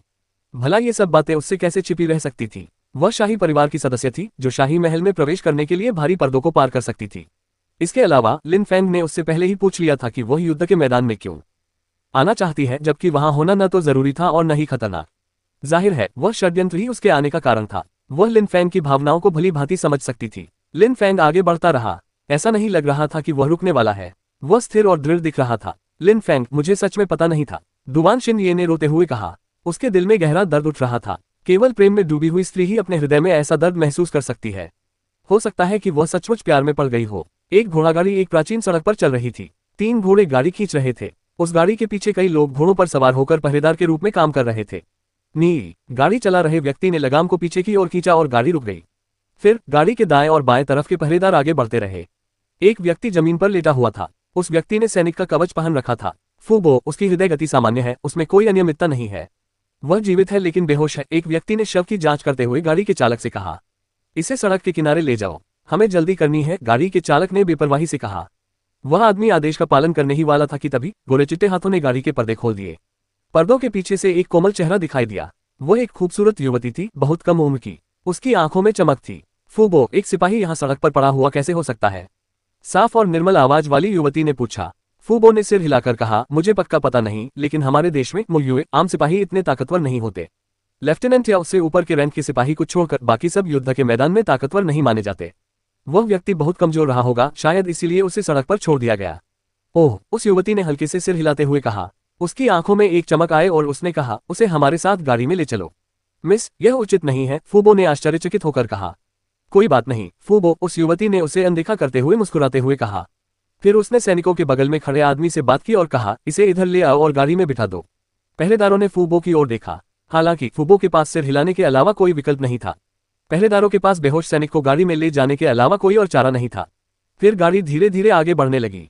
गाड़ी में एक नाजुक युवती और लगभग 10 साल की एक बच्ची बैठी थी। वह बहुत सुंदर भी थी। जीलिंग, तुम एक अजनबी को गाड़ी में क्यों ले आए? युवती ने पूछा। वह उत्सुकता से गाड़ी में लेटे हुए युवक को देख रही थी। वह भौहें चढ़ाए बिना नहीं रह सकी। जी, बड़ी बहन, देखो ये कितना छोटा दिखता है, क्या तुम इसकी उम्र का अंदाजा लगा सकती हो? उस छोटी सुंदर बच्ची ने ऐसे कहा जैसे उसने मूल प्रश्न सुना ही ना हो। वह बहुत उत्सुक भी लग रही थी। जीलिंग ने जी की ओर देखा और हल्के से सिर हिलाया। फिर उसने लेटे हुए युवक को देखा और भौहें चढ़ा ली। अचानक वह असमंजस में पड़ गई। कितना नाजुक और सुंदर युवक है, जी ने आह भरते हुए सोचा। हालांकि वह युवक बेहोश था, फिर भी उसका चेहरा नाजुक था, उसकी भौहें सजी हुई थी और उसके गाल बेहद कोमल लग रहे थे। उसका पूरा शरीर सड़क की धूल से ढका हुआ था। वह युवक सैनिक जैसा नहीं दिख रहा था। उसने कवच क्यों पहन रखा था? जी बहन, वह युवक और तुम लगभग एक ही उम्र के लगते हो। वह बहुत ही सुंदर है। तुम दोनों एक आदर्श जोड़ी बनोगे, जीलिंग ने कहा। बकवास मत करो, जी ने कहा। जी बहन, मैं तो बस मजाक कर रही थी। मुझे पता है कि तुम्हारा पति तुमसे ज्यादा ताकतवर होगा। तुम तो तीसरे लिंची स्तर तक पहुंच चुकी हो। तुम तो वाकई प्रतिभाशाली हो। वो तो बहुत जवान है और एक सिपाही है, भला वो तुमसे ज्यादा ताकतवर कैसे हो सकता है? जीलिंग ने मुस्कुराते हुए कहा। जी ने बस अपना सिर हिलाया। जीलिंग, मेरे बारे में बात करने के बजाय तुम्हें अपनी साधना, खासकर अपने तलवार चलाने के कौशल के बारे में बात करनी चाहिए। ही जीलिंग हंसी। तब जीलिंग ने कहा, जी बहन, जी कियोगा अचानक शादी क्यों करना चाहता है? मुझे नहीं लगता था कि वह किसी लड़की को पसंद करता है। जब जी ने जीलिंग की बात सुनी तो उसने भौहें चढ़ा ली और तुरंत कहा, देवताओं और पूर्वजों को अर्पण करने का दिन निकट आ रहा है। निश्चित क्षेत्र में प्रवेश पाने के लिए जी कियोगा का विवाह होना आवश्यक है। इसलिए उसका विवाह एक बहुत ही सामान्य बात है। जहां तक लड़की की बात है, मैंने सुना है कि वे एक दूसरे को कुछ ही दिनों से जानते हैं। इसके अलावा मुझे आपसे ज्यादा कुछ नहीं पता। जीलिंग की आंखों में एक चमक आए और फिर उसने यह जताने के लिए अपना सिर हिलाया कि उसे इतनी जटिल बातें समझ नहीं आती। लेकिन उसी क्षण गाड़ी में लेटे हुए युवक ने अपनी उंगली हिलाई। जीलिंग आश्चर्यचकित होकर बोली, वह जाग गया है। फिर उस युवक का हाथ हिलने लगा। तुरंत बाद उसने अपनी आंखें खोल दी। उस युवक की आंखें बड़ी और खूबसूरत थीं, लेकिन उस क्षण उसकी आंखों में अनिश्चितता झलक रही थी। वह युवक लिन फेंग था। उस दिन दुआन शिन ये से बातचीत के बाद वह उसे छोड़कर काफी दूर तक पैदल चला गया। उसे अपने शरीर में किसी तरह की गड़बड़ी का आभास नहीं हुआ, लेकिन अचानक वह बेहोश हो गया और उसके बाद क्या हुआ यह उसे पता नहीं। उसे बिल्कुल भी अंदाजा नहीं था कि क्या हुआ था। उसे ये भी नहीं पता था कि उस घटना के बाद कितने दिन बीत चुके थे। जीलिंग और जी लिन फेंग को देखकर आश्चर्यचकित रह गईं। कितना सुंदर युवक है। उस समय गाड़ी के फर्श पर लेटे हुए उसकी आंखें खुली हुई थीं। मैं कहाँ हूँ? लिन फेंग ने दोनों लड़कियों को देखते हुए पूछा। वह असमंजस में दिख रहा था। तुम जाग गए। मेरा नाम जीलिंग है। तुम सड़क पर पड़े थे और हम गलती से तुमसे टकरा गए, इसलिए हमने तुम्हें अपनी गाड़ी में बिठा लिया। जीलिंग ने लगातार पलकें झपकाते हुए कहा। फिर उसने पूछा, वैसे तुम सड़क पर बेहोश कैसे हो गए? और क्या तुम सैनिक हो? तुम्हारा सैन्य पद क्या है? तुम कितने बलवान हो? जी लिंग लगातार सवाल पूछ रही थी जिससे लिन फैंग का दिमाग चकरा गया।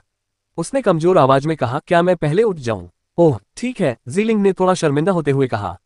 तुरंत बाद फर्श पर लेटी हुई लिन फैंग उठ खड़ी हुई और उस लड़की के सामने बैठ गई। मेरा नाम लिन फैंग है। मैं घायल होने के कारण बेहोश हो गया था। मैं एक साधारण सैनिक हूँ। मेरी ताकत, उद्धरण चिन्ह। बातचीत करते हुए लिन फैंग ने अपनी शुद्ध ऊर्जा को इकट्ठा करने की कोशिश की, लेकिन तभी अचानक वह आश्चर्यचकित रह गया। उसे ऐसा महसूस हुआ जैसे वह अंदर से पूरी तरह खाली हो गया हो और उसमें शुद्ध ऊर्जा का जरा सा भी अंश न हो।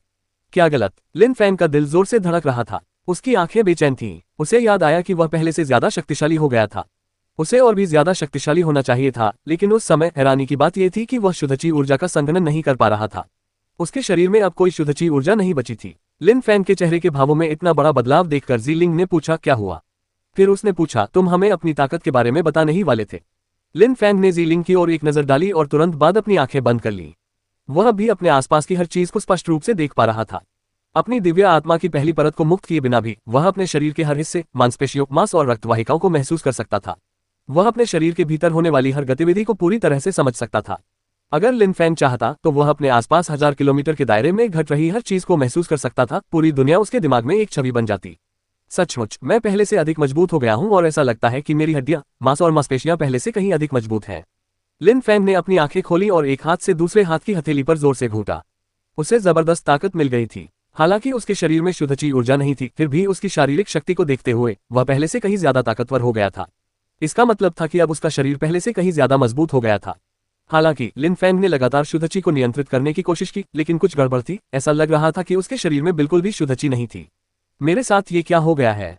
लिन फैंग ने भौहें चढ़ाते हुए सोचा। वह ताकतवर तो हो गया था, लेकिन उसके पास शुद्धची नहीं थी। इसका क्या मतलब था? क्या ऐसा हो सकता है कि जब वह अधिक शक्तिशाली हो गया और उसने तलवारों के सम्मेलन में महारत हासिल कर ली, तो उसके शरीर में कुछ अजीबोगरीब घटना घटी हो? उसकी शुद्ध ऊर्जा अचानक क्यों सूख गई? लिन फैंग ने फिर से शुद्धची ऊर्जा को अपने शरीर में समाहित करने की कोशिश की, लेकिन वह केवल शरीर के भीतर ही घूमती रही, न तो अंदर प्रवेश कर पाए और न ही अवशोषित हो पाए।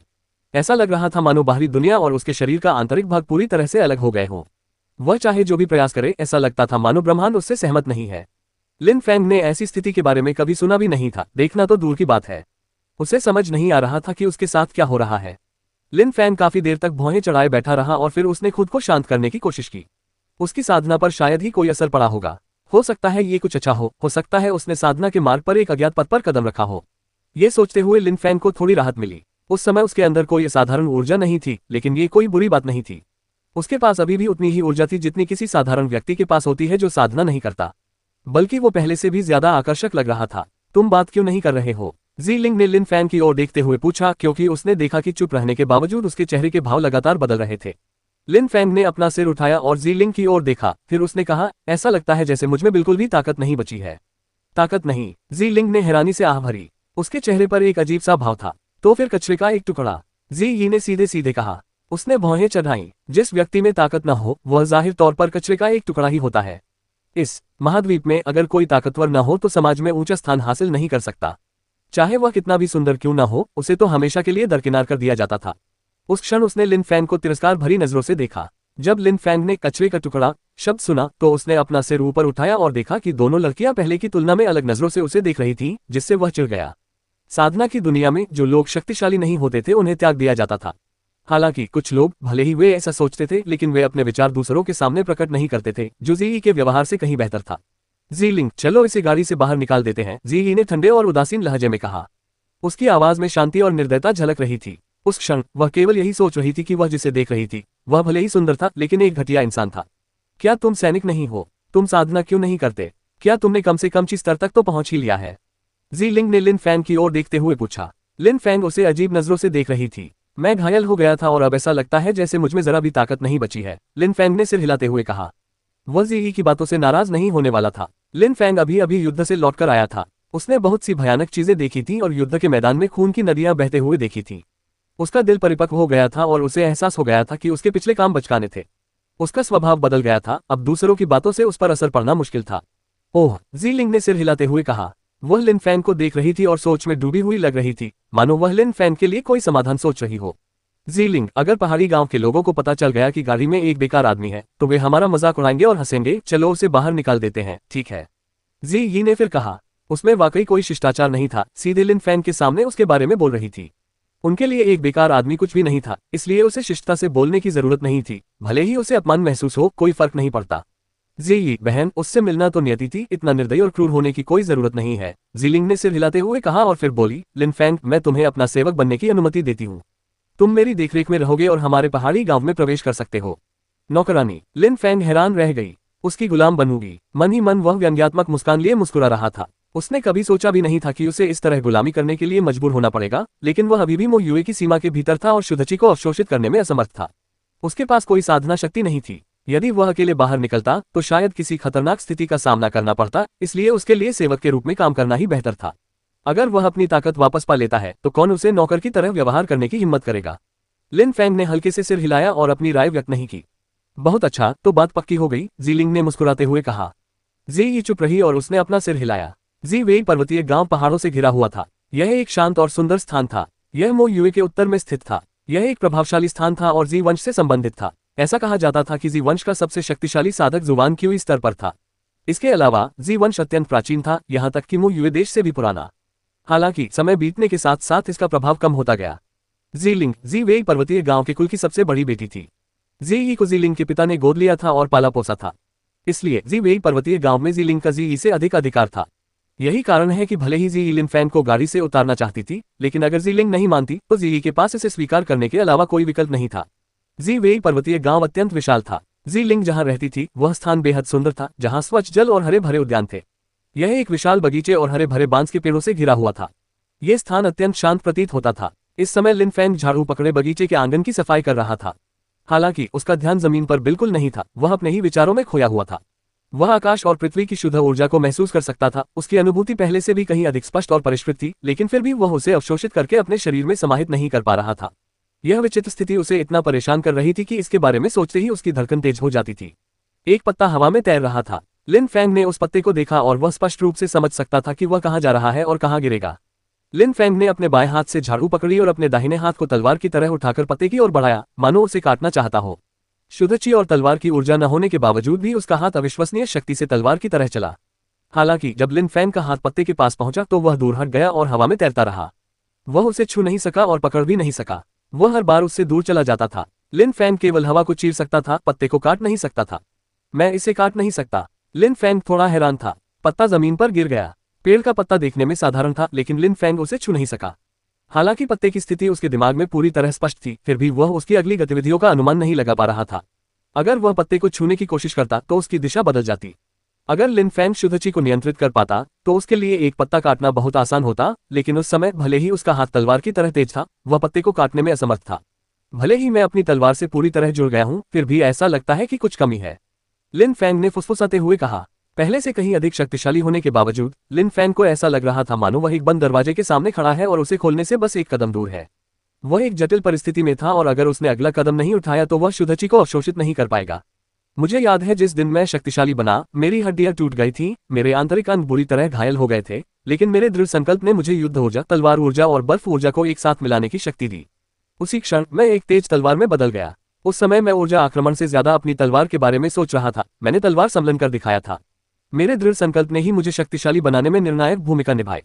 लिन फैंग ने अपनी शक्ति प्राप्त करने के क्षण को याद करते हुए फुसफुसाया। मैंने अपनी आत्मा, अपनी दिव्य आत्मा की पहली परत पर भरोसा करके तलवार संलग्न पूरा किया।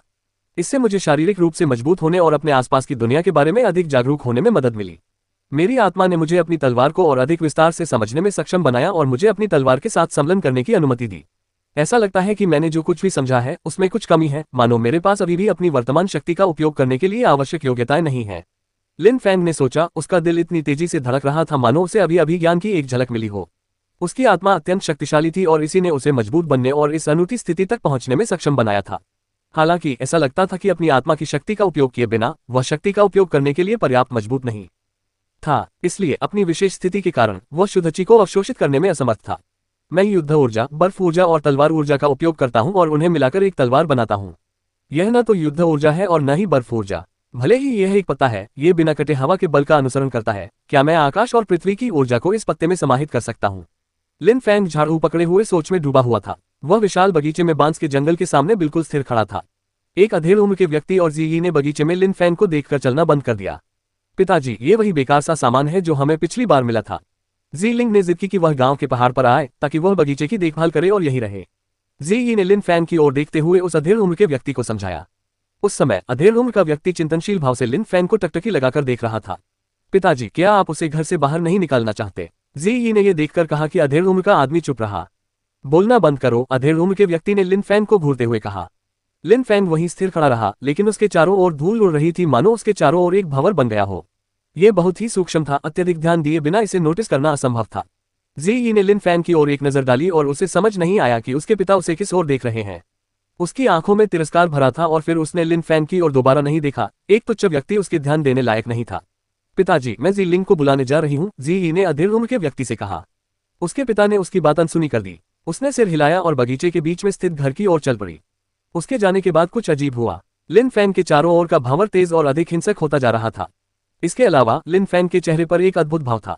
उस क्षण लिन फैंग मानो आकाश और पृथ्वी में विलीन हो रहा था। अधेड़ उम्र का व्यक्ति चकित रह गया। कितना अजीब है, अधेड़ उम्र के व्यक्ति ने फुसफुसाते हुए कहा। उस समय लिन फैंग उसे असाधारण रूप से प्रभावित कर रहा था। लिन फैंग की पीठ को देखते ही जी को ऐसा लगा मानो वह किसी दिव्य प्राणी को देख रहा हो। लिन फैंग को देखकर उसकी धड़कनें तेज हो गईं। क्या लिन फैंग सचमुच वही व्यक्ति था जिसके बारे में जी बात कर रहा था? क्या वह जी वेई पर्वत गांव में सेवक बनने आया है, या इसलिए कि उसे हमारी राय की परवाह नहीं है और वह अपनी साधना को आगे बढ़ाना चाहता है? अधेड़ उम्र के व्यक्ति ने सोचा। महाद्वीप में शक्तिशाली कुलों के शिष्यों का यात्रा पर साधना करना आम बात थी। उनमें से कुछ युद्ध में जाते और युद्ध क्षेत्र में अनुभव प्राप्त करते, जबकि अन्य अपनी दृढ़ता को परखने और अपने मन को बदलने के लिए गुलाम बनकर खुद को अपमानित करते। अधेड़ उम्र के व्यक्ति को लगा कि लिन फैंग शायद दूसरी श्रेणी में आता है, अन्यथा वो युवक आकाश और पृथ्वी की ऊर्जा को नियंत्रित करते हुए वहां खड़ा नहीं होता। वह एक छोटे से पहाड़ी गांव में नौकर बनकर बगीचा कैसे साफ कर सकता था? अधेड़ उम्र के उस व्यक्ति ने एक कदम बढ़ाया और फिर धीरे धीरे लिन फैंग की ओर चलने लगा। हालांकि वह बहुत सावधानी से चल रहा था और कोई आवाज नहीं करने की कोशिश कर रहा था, क्योंकि उसे डर था कि कहीं उसकी आवाज से लिन फैंग की बातचीत में खलल न पड़ जाए। उस समय लिन फैंग का मन पानी की तरह निर्मल था। वह पूरी तरह से अपने विचारों में डूबा हुआ था और अपने आसपास की चीजों पर ध्यान नहीं दे रहा था। उस दिन जब मैं अपनी वर्तमान अवस्था में पहुंचा, मेरे शरीर के चारों ओर युद्ध ऊर्जा, बर्फ ऊर्जा और तलवार ऊर्जा थी। इससे पहले कि मैं सारी ऊर्जा को आपस में मिलाता, ये तलवार ऊर्जा क्यों बनी, बर्फ ऊर्जा या युद्ध ऊर्जा क्यों नहीं बनी? लिन फैंग खुद से हजारों सवाल पूछता रहा। एक तलवार में तलवार की शक्ति हो सकती है, एक ब्लेड में ब्लेड की शक्ति हो सकती है, एक तलवार का उपयोग ब्लेड की तरह ही ऊर्जा आक्रमण करने के लिए किया जा सकता है। जब कोई साधक तलवार में महारत हासिल कर लेता है तो वह अपनी तलवार के साथ एक हो सकता है। जब वह ब्लेड में महारत हासिल कर लेता है तो वह अपने ब्लेड के साथ एक हो सकता है। अच्छा, तो अन्य प्रकार की ऊर्जा के बारे में क्या? उदाहरण के लिए, अभी कुछ देर पहले पत्ता हवा में तैर रहा था, लेकिन पत्ते में पत्ती बल होता है। जब हवा पत्ते को नियंत्रित करती है तो उसमें भी वायु बल होता है। बल सभी चीजों में मौजूद होता है और इसका उपयोग ऊर्जा आक्रमणों और समलन के लिए किया जा सकता है। तलवारें और ब्लेड ही बल उत्पन्न करने वाली एकमात्र वस्तुएं नहीं हैं। सृष्टि की 10,000 वस्तुओं में से सभी के साथ समलन संभव होना चाहिए। लिन फैंग को लगा जैसे उसे कुछ एहसास हुआ हो। उसे अचानक ज्ञान प्राप्त हुआ। लिन फैंग ने अपना हाथ हवा में उठाया और परछाई की तरह हवा में वार किया। उसकी हरकत अदृश्य थी। अचानक एक पत्ता सैकड़ों टुकड़ों में कट गया जो हवा में तैरने लगे। हालांकि लिन फैंग ने अपनी आंखें बंद कर रखी थी, फिर भी उसे पूर्ण नियंत्रण का एहसास हो रहा था, मानो वह अपने आसपास की हर चीज को नियंत्रित कर सकता हो। उसे वैसा ही एहसास हो रहा था जैसा कि आत्मा का उपयोग करते समय होता है, लेकिन कुछ हद तक यह अलग था।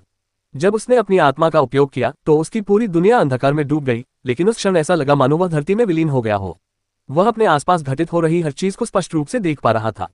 साधना की नियमावली में कहा गया है कि साधना आपकी जागरूकता के स्तर और आपकी प्रगति पर निर्भर करती है। जागरूकता की बात करें तो यदि आप ब्रह्मांड के सत्य की ओर ले जाने वाले द्वार को खोलना चाहते हैं तो सबसे पहले आपको पृथ्वी के साथ एक होना होगा। धरती में विलीन हो जाओ, लिन फैंग ने मन ही मन सोचा। उसने अपनी आंखें खोली और उसके चेहरे पर हल्की सी मुस्कान आ गई। वह न तो अति प्रसन्न था और न ही अभिमानी। उस क्षण लिन फैंग साधारण होते हुए भी भव्य प्रतीत हो रहा था। वह साधना के एक ऐसे आयाम तक पहुंच चुका था जो उसकी साधना के मार्ग के साथ पूर्णतः सामंजस्य में था। लिन फैंग ने पीछे मुड़कर अपने से कुछ ही दूरी पर खड़े अधेड़ उम्र के व्यक्ति को देखा और मुस्कुराया। उसकी मुस्कान देखकर अधेड़ उम्र के व्यक्ति को अपने आप पर अघूर्ण हो गया। युवा किसान, अधेड़ उम्र के व्यक्ति ने कहा। उनकी आवाज आदर से भरी हुई थी। लिन फैंग ने उस अधेड़ उम्र के व्यक्ति की ओर देखा और शिष्टाचार के प्रतीक के रूप में सिर हिलाया। युवक साधक, मेरी बेटियां बेहद उतावली और अपरिपक्व हैं। मैं जी नान यहाँ क्षमा मांगने आया हूँ।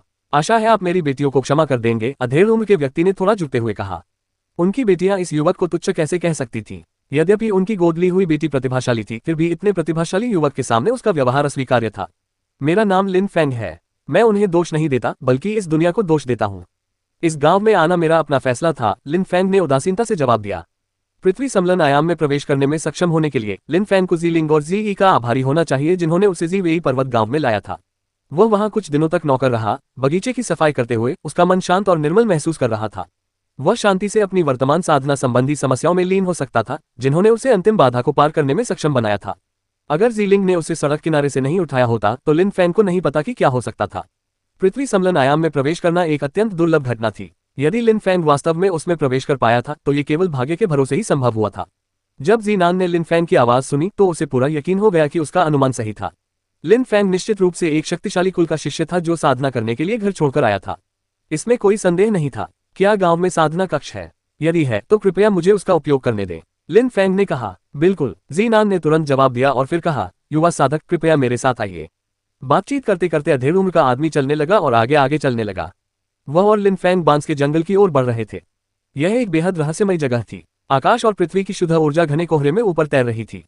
यहाँ की ऊर्जा बहुत घनी और शक्तिशाली थी। जीनान ने कहा, युवा साधक, जी वेई पर्वत का ये सबसे उत्तम साधना स्थल है, इसलिए हमने यहाँ गांव बसाया है। युवा साधक, आप तुरंत अंदर जा सकते हैं। इसके अलावा अंदर कई पवित्रता के पत्थर हैं, आप अपनी आवश्यकतानुसार उनका उपयोग कर सकते हैं। जीनान बहुत उदार थी। ऐसे विलक्षण युवा प्रतिभा से परिचित होने का अवसर जीवन में एक बार ही मिलता है। लिन फैंग ने हल्के से सिर हिलाया और कमरे में चला गया। आकाश और पृथ्वी की शुद्ध ऊर्जा एक सफेद धुंध में तब्दील हो गई। लिन फैंग ने कभी सोचा भी नहीं था कि जी वेई जैसी जगह में साधना के लिए इतना बढ़िया स्थान होगा। जब लिन फैंग अंदर पहुंचा तो उसने जमीन पर असंख्य पवित्रता के पत्थर देखे। वह पालथी मारकर बैठ गया और एक शांत मन की अवस्था में लीन हो गया। अचानक लिन फैंग धरती में विलीन हो गया और अपार मात्रा में शुद्ध ऊर्जा चौंकाने वाली गति से उसके शरीर में प्रवेश करने लगी। उत्सुकता के साथ लिन फैंग ने अपने अंदर प्रवाहित हो रही शुद्ध ऊर्जा को यथासंभव अवशोषित कर लिया। लिन फैंग ने साधना कक्ष में ज्यादा समय नहीं बिताया, 1 घंटे बाद ही वह कमरे से बाहर निकल गया। जब वह बाहर आया तो जीनान जमीन पर बैठी लिन फैंग का इंतजार कर रही थी। युवा साधक, जीनान ने उठते हुए कहा। उसके चेहरे पर मुस्कान थी। उस समय लिन फैंग में कुछ भी अजीब नहीं था, मानो वह वही व्यक्ति हो जो कमरे में दाखिल हुआ था।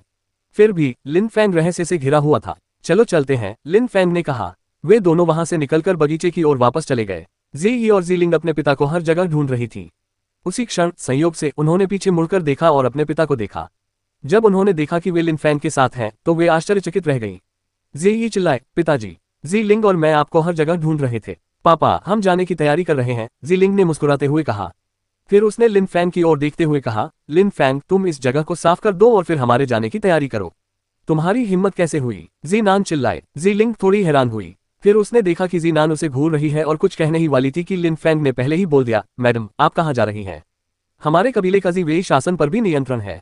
कुछ दिनों में युवा स्वामी जी कियोगा की शादी होने वाली है और क्योंकि हम रिश्तेदार हैं, इसलिए हमें उन्हें बधाई देने जाना ही होगा। इसीलिए मैंने जीलिंग और जी को जी सरकार के लिए रवाना होने की तैयारी करने को कहा है। लड़कियों के जवाब देने से पहले ही जीनान ने कहा। लिन फैंग ने सिर हिलाकर अपनी समझ का संकेत दिया। लिन फैंग समझ गया था कि उनके कबीले के युवा स्वामी की शादी होने वाली है और उन्हें बधाई देने जाना है। पापा, हमने सुना है कि जी कियोगा की पत्नी बहुत सुंदर है, कुल की सभी महिलाओं से कहीं ज्यादा सुंदर। इसके अलावा वह जू युए परिवार से है। मैंने ये भी सुना है कि वह उससे शादी नहीं करना चाहती थी, क्या ये सच है? जीलिंग ने सिर हिलाते हुए कहा। उसकी आंखों में जिज्ञासा भरी थी और वह जीनान की ओर देख रही थी। बकवास मत करो, जीनान ने भौहें चढ़ाते हुए कहा। तुरंत बाद उसने धीमी आवाज में कहा, ऐसी अफवाहें हैं कि वह खूबसूरत महिला जूयू की राजकुमारी है, लेकिन ये पुष्ट नहीं है, हम इस बारे में बाहर बात नहीं कर सकते। ओह, मैं समझ गई, जीलिंग ने पलके झपकाते हुए कहा। लिन फैंग की बात करें तो वह कांप रहा था। जूयू की राजकुमारी। लिन फैंग को पता था कि जूयू में केवल एक ही राजकुमारी थी और वह थी दुवान शिनये। क्या ये वही हो सकती है? लिन फैंग ने भौहें चढ़ाईं। उस दिन लिन फैंग दुवान शिनये से नाराज होकर चली गई थी और उसे नहीं पता था कि उसके साथ क्या हुआ था। इसके अलावा जीनान की बातों से तो ऐसा लग रहा था कि वह महिला जूयू की राजकुमारी थी। वह सुंदर थी और साथ ही ऐसा लग रहा था कि उस पर जबरदस्ती शादी की जा रही थी। उसके दुवान शिनये होने की संभावना बहुत अधिक थी। गुरुजी, मैं आपके साथ चलूंगा, लिन फैंग ने जीनान से कहा। जीनान हैरान रह गया। उसने गंभीरता से लिन फैंग की ओर देखा, जाहिर था कि वह मना नहीं करने वाला था। क्या तुम इसलिए जाना चाहते हो क्योंकि तुमने सुना है कि वह औरत बहुत खूबसूरत है? क्या इसलिए तुम इतनी बेचैनी से जा रहे हो? जी यी ने लिन फैंग की ओर देखते हुए मुस्कुराते हुए कहा और फिर बोली, लेकिन होने वाला पति जी कियोगा है, तुम तो सिर्फ एक नौकर हो। तुम्हारी सामाजिक स्थिति बहुत नीची है।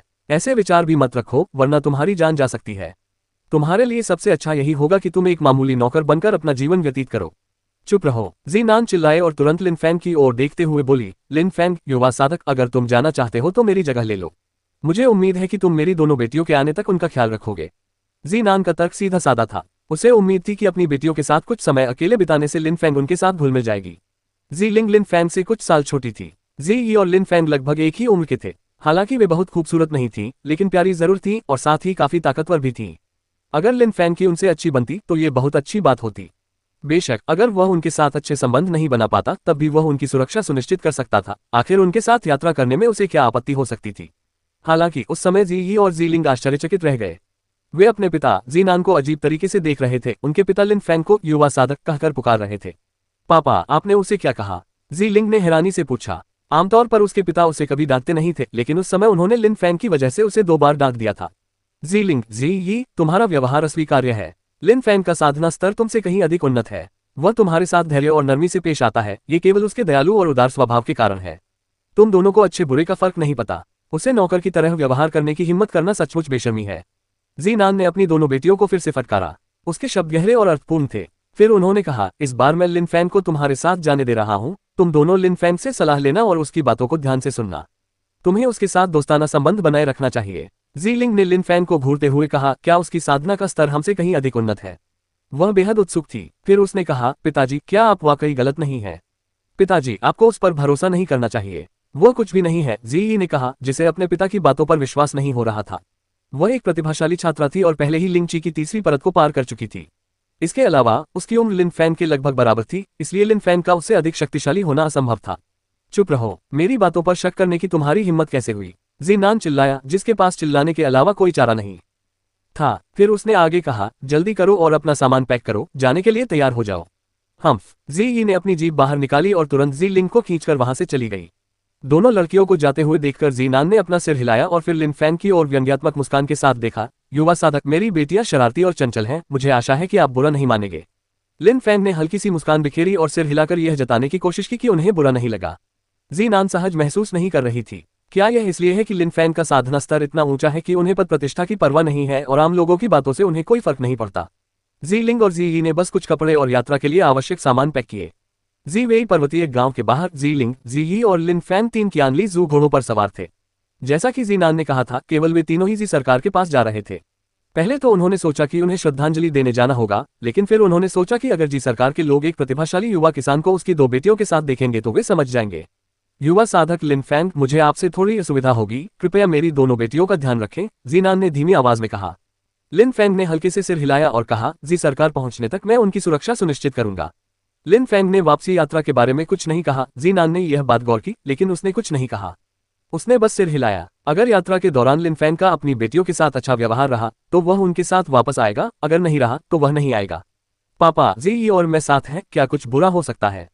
हम अभी जा रहे हैं, जीलिंग ने सिर घुमाते हुए कहा। तुरंत बाद घोड़े सरपट दौड़ने लगे।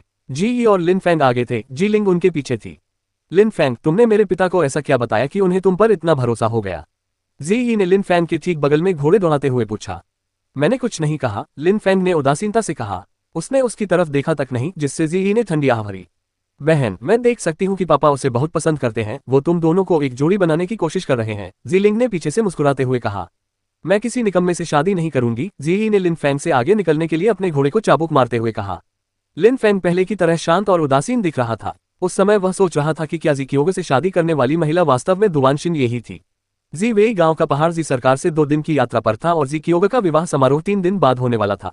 बूम बूम बूम, तेज बारिश शुरू होते ही बिजली चमकने लगी और पूरा वातावरण जगमगा उठा। गोल्डन जी पर्वत की सड़क गीली और कीचड़ भरी हो गई थी। जी सरकार गोल्डन जी पर्वत पर स्थित थी, जो पर्वतों की एक श्रृंखला का हिस्सा था। उसी क्षण गोल्डन जी पर्वत की तलहटी में एक फूस की झोपड़ी थी।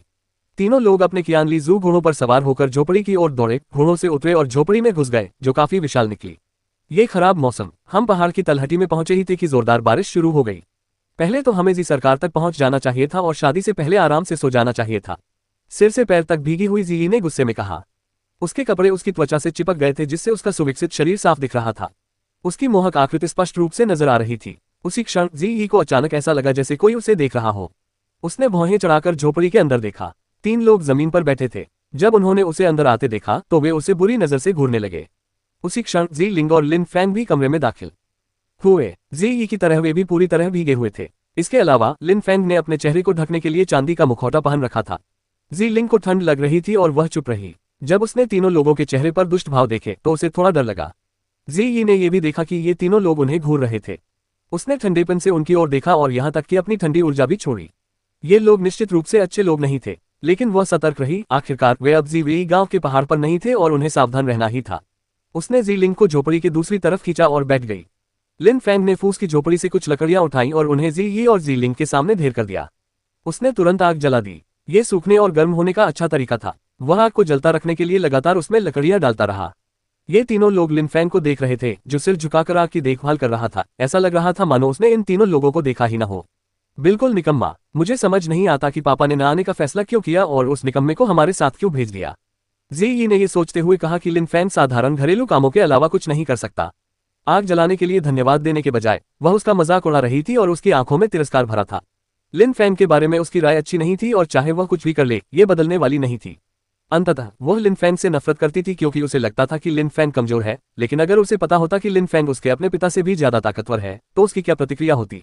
जी यी को यह नहीं पता था कि उसकी कही हुई बातों का लिन फैंग पर कोई असर नहीं पड़ेगा, क्योंकि लिन फैंग उसे महत्व नहीं देता था और उसकी परवाह भी नहीं करता था। जाहिर है वो उसकी बातों पर ध्यान देने वाला नहीं था। बेशक जी यी के बारे में भी उनकी राय अच्छी नहीं थी। बड़े भाई, इन दोनों लड़कियों के बारे में आपका क्या विचार है? तीनों में से एक ने जी यी और जी लिंग को देखते हुए कहा। उसकी शैतानी मुस्कान पूरे इलाके में गूंज उठी। मुझे वो लड़की पसंद है जो एकदम रूखी लग रही है। उसकी छाती और कूल्हे दोनों ही बहुत अच्छे हैं। वो काफी परिपक्व दिखती है। उसके साथ सोना वाकई बहुत सुखद होगा। बस मुझे ये नहीं पता कि बिस्तर पर भी वो इतनी ही रूखी रहेगी या नहीं। वह आदमी बेहद आकर्षक लग रहा था। वह जी यी को घूर रहा था, जिसके कपड़े पूरी तरह भीगे हुए थे।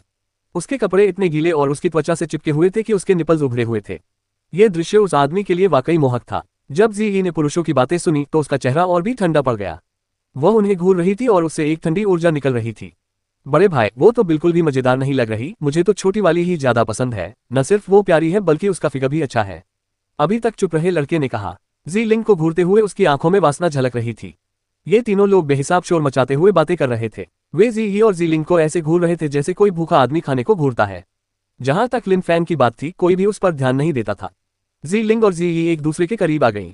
हालांकि वे काफी आक्रामक थीं, फिर भी ऐसी स्थिति में उन्हें थोड़ा डर लग रहा था। कितनी बेशर्मी है, दोबारा इस तरह बोलने की कोशिश मत करना। जी यी अपनी ऊर्जा मुक्त कर रही थी। वह खड़ी हुई और तीनों लोगों की ओर देखने लगी। हम बढ़िया फिगर है। हम उसके स्तनों का आकार भी देख सकते हैं। वह आदमी जिसे बाकी दो लोग बड़ा भाई कहकर पुकार रहे थे, जी यी के शरीर को ऐसे घूर रहा था मानो वह किसी नग्न महिला को देख रहा हो। तीन दुष्ट अल्पाका, तुम सचमुच बेहद विकृत हो। तुम्हारी बदनामी जायज है। जी यी के गुस्से में आने के ठीक बाद एक ठंडी और उदासीन आवाज ने उन्हें रोका। तुरंत ही उन्होंने सुनहरे कपड़े पहने एक युवक को घास फूस की झोपड़ी में प्रवेश करते देखा। बाहर तेज बारिश हो रही थी, फिर भी उस युवक के कपड़े शानदार और बिल्कुल सूखे थे। वह साफ सुथरा और आकर्षक दिख रहा था। उसके हाथ में पंखा था। वह सुरुचिपूर्ण लग रहा था और मानो किसी आलीशान गाड़ी से उतरा हो। तीन दुष्ट अल्पाका उद्धरण चिन्ह। जब जी यी और जी लिंग ने वह नाम सुना तो उनके चेहरे के भाव तुरंत बदल गए। ये तीनों बदमाश, हैरानी की बात है, तीन दुष्ट अल्पाका थे। इसीलिए उनका इतना दुष्ट दिखना स्वाभाविक था। गोल्डन जी पर्वत के आसपास के क्षेत्र में ये तीनों घिनौने भाई अपनी घोर विकृति के लिए जाने जाते थे। वे छोटी बच्चियों का बेरहमी और हिंसा से यौन शोषण करने के लिए कुख्यात थे। अगर जी यी और जी लिंग उनके निशाने पर होते तो परिणाम अकल्पनीय होता। तुम कौन हो? तीनों दुष्ट अल्पाकास ने उस युवक को देखते हुए ठंडे स्वर में पूछा।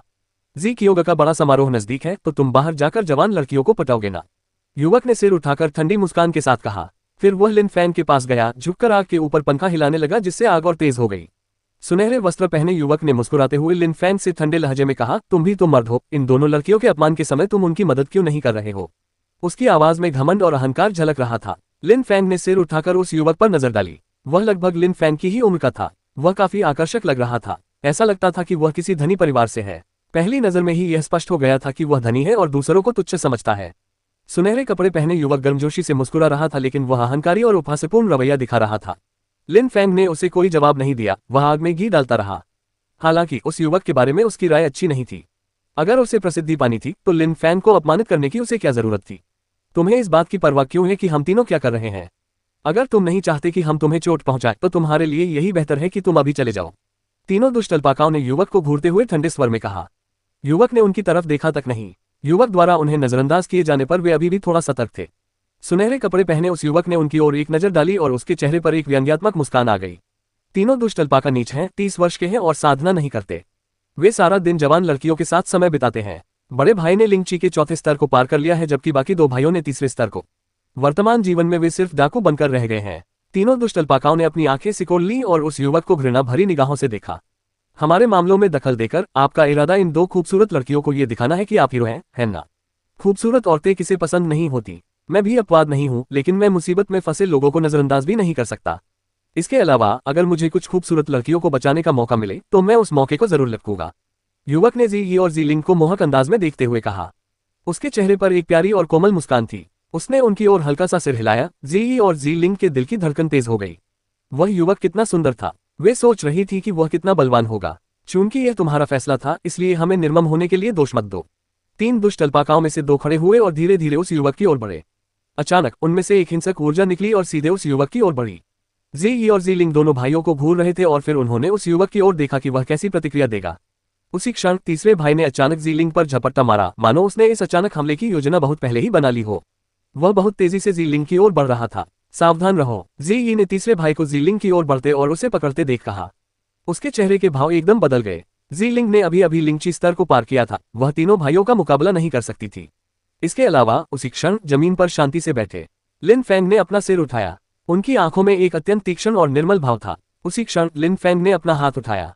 हालांकि उसी समय वातावरण में एक शानदार सुनहरी तलवार चमक उठी। उससे निकलने वाली रोशनी ऐसी लग रही थी मानो सोने की बारिश हो रही हो। वह बेहद चमकदार और भव्य थी। तलवार की रोशनी बेहद खूबसूरत थी। फिर अचानक उस रोशनी ने तीसरे भाई के शरीर को घेर लिया। तुरंत बाद वातावरण में एक भयानक चीख गूंज उठी। तीसरे भाई का शरीर जमीन पर गिर पड़ा। एक पल के लिए उसका ध्यान कहीं और था और इसी वजह से वह हमले की चपेट में आ गया। सुनहरी रोशनी से उसके शरीर पर अनगिनत घाव हो गए। जी लिंग की आंखें चौड़ी हो गई थी। वह अभी भी घबराई हुई थी। कितना खतरनाक, लेकिन वह तलवार कितनी खूबसूरत है। जी ये भी स्तब्ध रह गई। वह जमीन पर पड़े शव को निस्संकोच घूर रही थी। केवल तीसरा भाई ही जमीन पर नहीं गिरा था। दूसरा भाई भी गिर पड़ा था और उसके शरीर पर अनेकों घाव थे। वह युवक बहुत ही फुर्तीला था। उन्होंने उसे हमला करते हुए देखा भी नहीं था, लेकिन 2 लोग पहले ही मर चुके थे। कितना बलवान और तलवारबाजी का वो कौशल। जी उस युवक को देख रही थी और उसकी आंखों में प्रशंसा झलक रही थी। वह युवक असाधारण और बेहद बलवान था। वह पहले से ही उसकी प्रशंसक बन चुकी थी। स्वर्ण वर्षा तलवार, आकाश को भर देने वाली स्वर्णिम वर्षा। तुम हो लिन हाओ जी। 3 दुष्ट अल्पाकास का बड़ा भाई चकित रह गया। वह थोड़ा डरा हुआ भी लग रहा था। लिन हाओ जी, जिसे गोल्डन रेन लिन हाओ जी के नाम से भी जाना जाता है। आश्चर्यजनक रूप से ये वही है। जी और जी लिंग ये नाम सुनकर आश्चर्यचकित रह गए। लिन हाओ जी उस क्षेत्र में बहुत प्रसिद्ध थे। जी सरकार के जेड कियोगा उनके घनिष्ठ मित्र थे। कम उम्र में ही वे लिंगची के 4थे स्तर तक पहुंच चुके थे। इसके अलावा तलवारबाजी में माहिर होने के कारण वे आसानी से लिंगची के 4थे स्तर के साधकों को मार गिराते थे। उनके जैसे प्रतिभाशाली युवक दुर्लभ थे। तुमने हमें अच्छा सबक सिखाया, मैं चलता हूँ। 3 दुष्ट अल्पाकास का बड़ा भाई कांपते हुए घास फूस की झोपड़ी के निकास द्वार की ओर भागा। वह बहुत तेज था, लेकिन लिन हाओ जी की तलवार उससे भी तेज थी। तलवारों की बौछार होने लगी और बड़े भाई का शरीर निकास द्वार तक पहुंचने से पहले ही गिर पड़ा। वह जमीन पर बेसुध पड़ा था। जब लिन हाओ जी ने जमीन पर पड़े शव को देखा तो उसके चेहरे पर संतोष से भरी मुस्कान आ गई। फिर उसने बड़े ही सलीके और शिष्टता से अपनी तलवार म्यान में रख दी। क्या तुम दोनों खूबसूरत लड़कियां भी गोल्डन जी माउंटेन जाने का इरादा रखती हो? लिन हाओ जी ने जी और जी लिंग को देखते हुए अपने चेहरे पर एक प्यारी और कोमल मुस्कान के साथ पूछा। वह उन्हें बड़े ही मोहक अंदाज में देख रहा था। हाँ, जी ने कोमल स्वर में सिर हिलाते हुए कहा। उसकी आवाज भी बहुत मधुर थी। आज हमारा मिलना संयोगवश हुआ। आज इतनी खूबसूरत लड़कियों से मिलना मेरे लिए सौभाग्य की बात है। खैर, अब काफी रात हो चुकी है और अंधेरा छा रहा है। बारिश भी रुक गई है। मैं आपको परेशान नहीं करूंगा, आप आराम कीजिए, लिन हाओ जी ने मुस्कुराते हुए कहा। इतना कहकर वह तुरंत मुड़ा और उतनी ही शालीनता और नजाकत से चला गया जितनी शालीनता से वह आया था।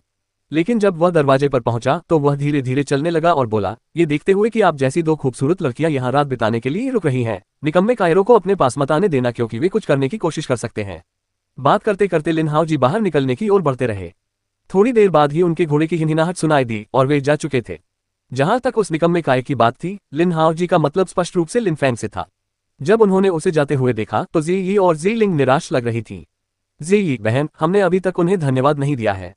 जी लिंग ने अचानक आह भरी और जी यी ने हल्के से सिर हिलाते हुए कहा, क्या तुम्हें लगता है कि लिन हाओ जी उस तरह का व्यक्ति है जो धन्यवाद जैसी किसी चीज की उम्मीद करता है? तुम सही कह रही हो, जी लिंग ने थोड़ा सिर हिलाते हुए कहा। वह सचमुच एक असाधारण युवक है। यह उसके स्वभाव के बिल्कुल विपरीत है। आश्चर्य की बात है कि वह मुखौटा पहनता है क्योंकि वह लोगों को अपना डर दिखाना नहीं चाहता। जी यी ने लिन फैंग की ओर देखते हुए व्यंग्यपूर्वक कहा। लिन फैंग आग में लकड़ी डालता रहा और ठंडे स्वर में बोला, वह उतना अच्छा नहीं है जितना तुम दोनों सोचते हो। तुम्हें दूसरों के बारे में बोलने का अधिकार किसने दिया? अगर वो यहाँ नहीं होते तो हमारे साथ कुछ बुरा हो सकता था। तुम्हें लगता है कि तुम बिना किसी नुकसान के बच जाते। मुझे सच में समझ नहीं आता कि हमारे पिता ने तुम्हें हमारे साथ क्यों भेजा। जब जी यी ने लिन फैंग को लिन हाओ जी की आलोचना करते सुना तो उसे घृणा महसूस हुई। वह पहले से ही लिन हाओ जी को पसंद करती थी। बिल्कुल लिन फैंग, तुम्हें लिन हाओ जी का शुक्रगुजार होना चाहिए, जी लिंग ने कहा। तलवारबाजी में वह भी माहिर थी। मैं उसका ऋणी नहीं हूँ, उसने मेरे लिए कुछ नहीं किया है। वैसे भी तुम भी उसके ऋणी नहीं हो। उसने ऐसा कुछ नहीं किया जिसके लिए कृतज्ञता व्यक्त की जाए। लिन फैंग ने हमेशा की तरह शांत भाव से कहा। लिन हाओ जी की बात करें तो हो सकता है कि उसने जो किया वह उन दोनों लड़कियों की नज़र में अच्छा लगा हो, लेकिन लिन फैंग की राय में वह युवक बहुत घमंडी था। उसने लिन फैंग को नीचा दिखाने की कोशिश की और बाकी सबको तुच्छ समझा। इतना ही नहीं, वह खुद को सबसे बेहतर समझता था। तुम सचमुच बदसूरत हो लिन हाओ जी। तुम्हारा उपनाम एक ही है, लेकिन तुम दोनों में कोई समानता नहीं है। अब झोपड़ी से बाहर निकलो। लिन हाओ जी के झोपड़ी से निकलने से पहले जी ने उसके पीछे पीछे चलते हुए कहा, अगर आप चाहते हैं कि मैं जाऊं तो मुझे कोई फर्क नहीं पड़ता, लेकिन मैं आपको आगाह करना चाहूंगा कि चीजें हमेशा वैसी नहीं होती जैसी दिखती हैं। मैं जाने से पहले इसे साबित कर दूंगा। लिन फैंग खड़ा हुआ, फर्श पर लेटे हुए दुष्ट अल्पाकास के बड़े भाई की ओर देखा और बोला, अरे तुम कब तक मरने का नाटक करते रहोगे?